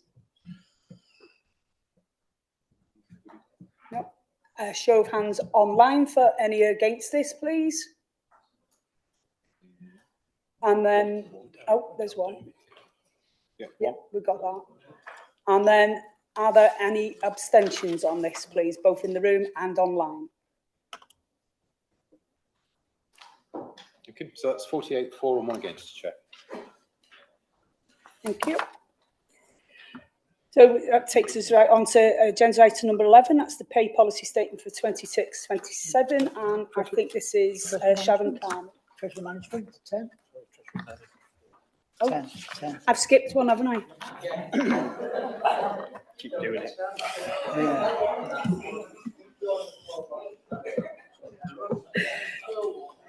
And this is exactly why I have Neil and Gareth to tell me when I'm going wrong. So there we go. Sorry about that. So agenda item number 10, and that's the Treasury Management Strategy. And again, this is over to the Corporate Finance Manager, Gary Ferguson.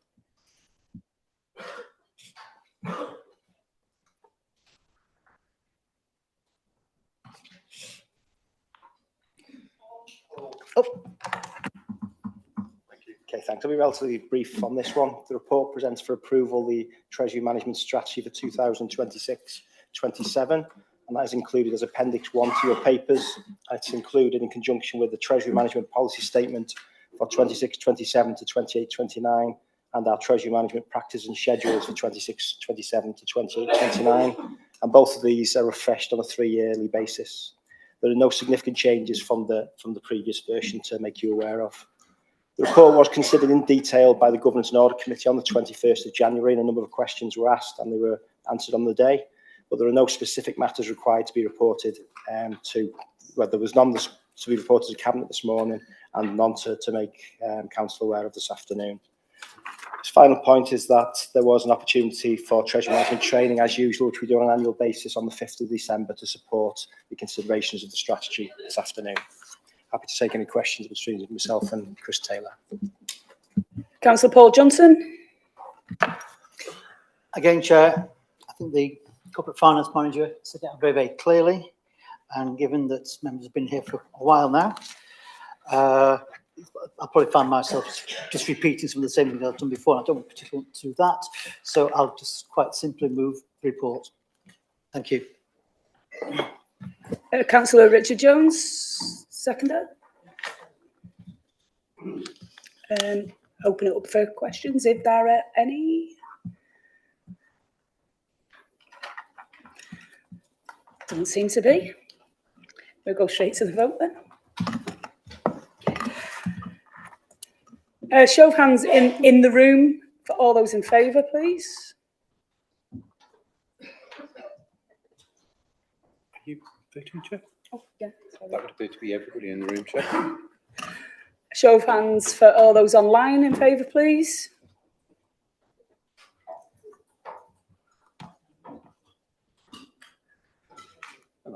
It's unanimous, Chair. There we go. That's clearly carried. Now we go on to agenda item number 11. That's the pay policy statement for 26-27. I'm happy to hand over to Sharon Carney. Thank you, Chair. Pnawn da pawb, all. The draft pay policy before you today reflects the Council's current arrangements with regards to pay and will be our 14th once approved. I need to highlight that there are a couple of minor errors in the document that is appended on page 10 for ratios. Section 10, page 200 for ratios, there's an incorrect ratio. And on section 11, page 201, I've done an update in relation to real living wage. They will be rectified prior to publication, so I thought it was important to note that to start with. There are no changes to the proposed principles or approach to remuneration in this year's statement. However, as I've notified in paragraph 1.05, a number of sections have been updated. I guess the critical one from my perspective, for the first time since we've published this pay policy, the median salary has reduced when compared to the previous year. Looking at the data, we've attributed this to turnover, with leavers at the top of grade leaving and being replaced by those at the bottom. So my expectation is that that will rectify itself as people move through increments, but of course we will keep a watch on that, as you would expect.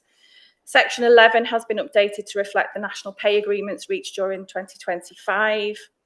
Section 12 has also been increased to rectify to note the increase to national living wage, which will increase on the 1st of April by 4.1%.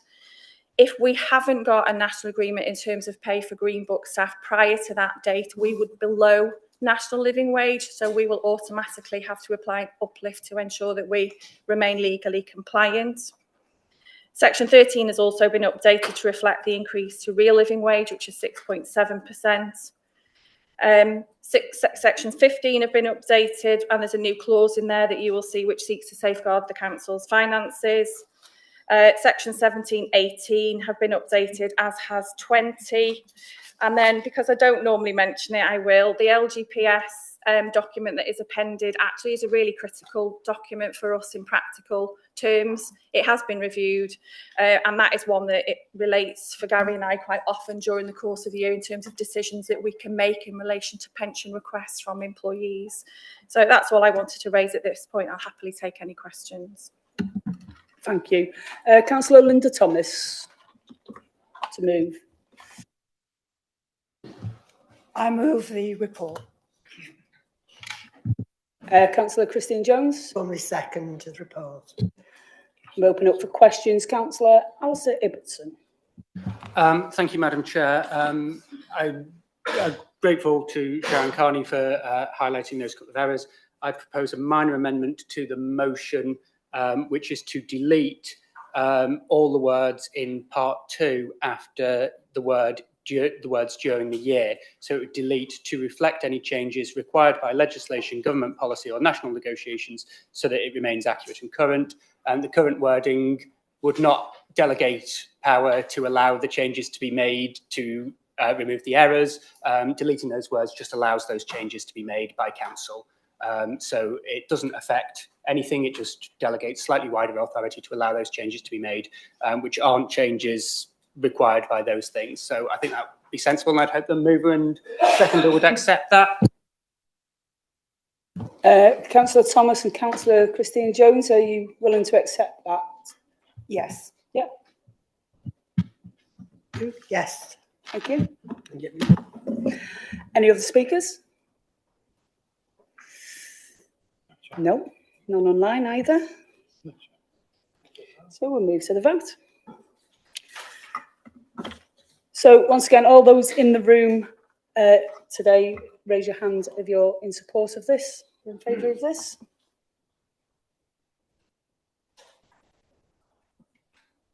Thank you, Chair. All those in online, if you're in favour, please raise your hand.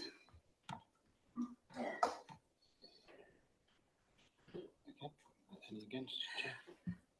Any against, both in the room or online?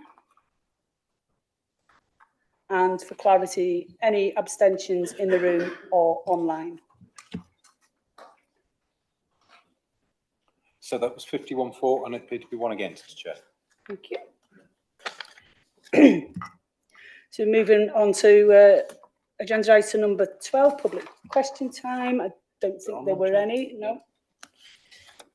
Agenda item number 13, questions from members on committee minutes. None. Question number 14, notice of motion. None. Agenda item number 15, questions, and I know there is a question that has been deferred because unfortunately Councillor Ellis wasn't very well and she's here to ask it now. Thank you, Chair. Thank you for that. I think everyone's read the question. It's to the Member of Education, Welsh Language, Culture and Leisure and the Cabinet Member for Waste and Transportation. It's basically asking can either or both of the Cabinet members basically provide an update on the task of a Finnish group created to look at the issues regarding school parking and safety issues, etc. Sorry, Councillor Ellis, I'll just interrupt you while there was a separate meeting going on there, okay. So I wanted your question to be heard by everyone. Okay, carry on. How far did I get before they interrupted me? Start again. Start again. You reset the clock. Right. So again, I will ask. Now I'm going to get the giggles. It's not on really. Okay, so it is quite serious. And can either or both the Cabinet Member for Education, Welsh Language, Culture and Leisure and Cabinet Member for Waste and Transportation provide an update about the task and finish group created to look at the issues regarding school parking and the safety issues, etc. Parents and residents are wondering what action Flintshire County Council are taking to resolve the problems. Thank you very much. Councillor Maradis would answer that.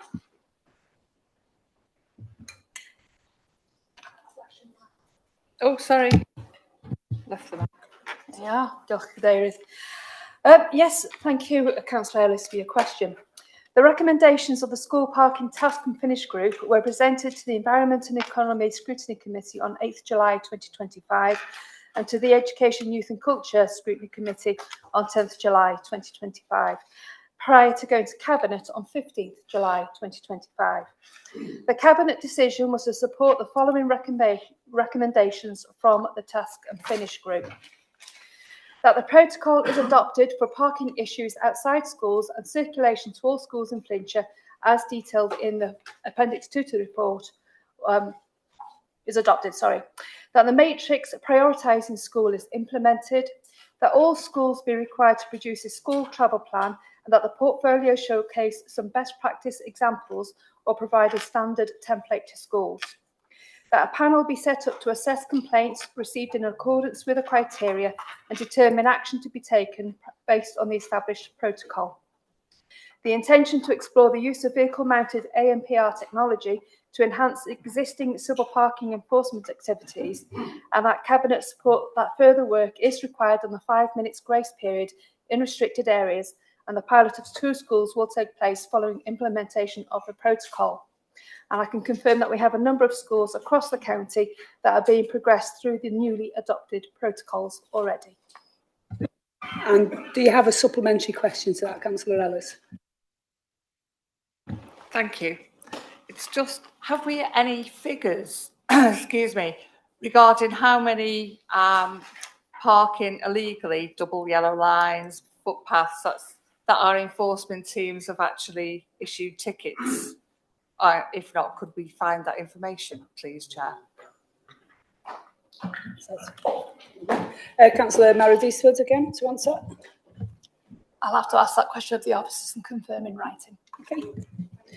Thank you very much. Well, that concludes today's business. It's been a warm one. It's been a lively one. But it's been a good one. All rise, please, for the Chair of Flintshire County Council.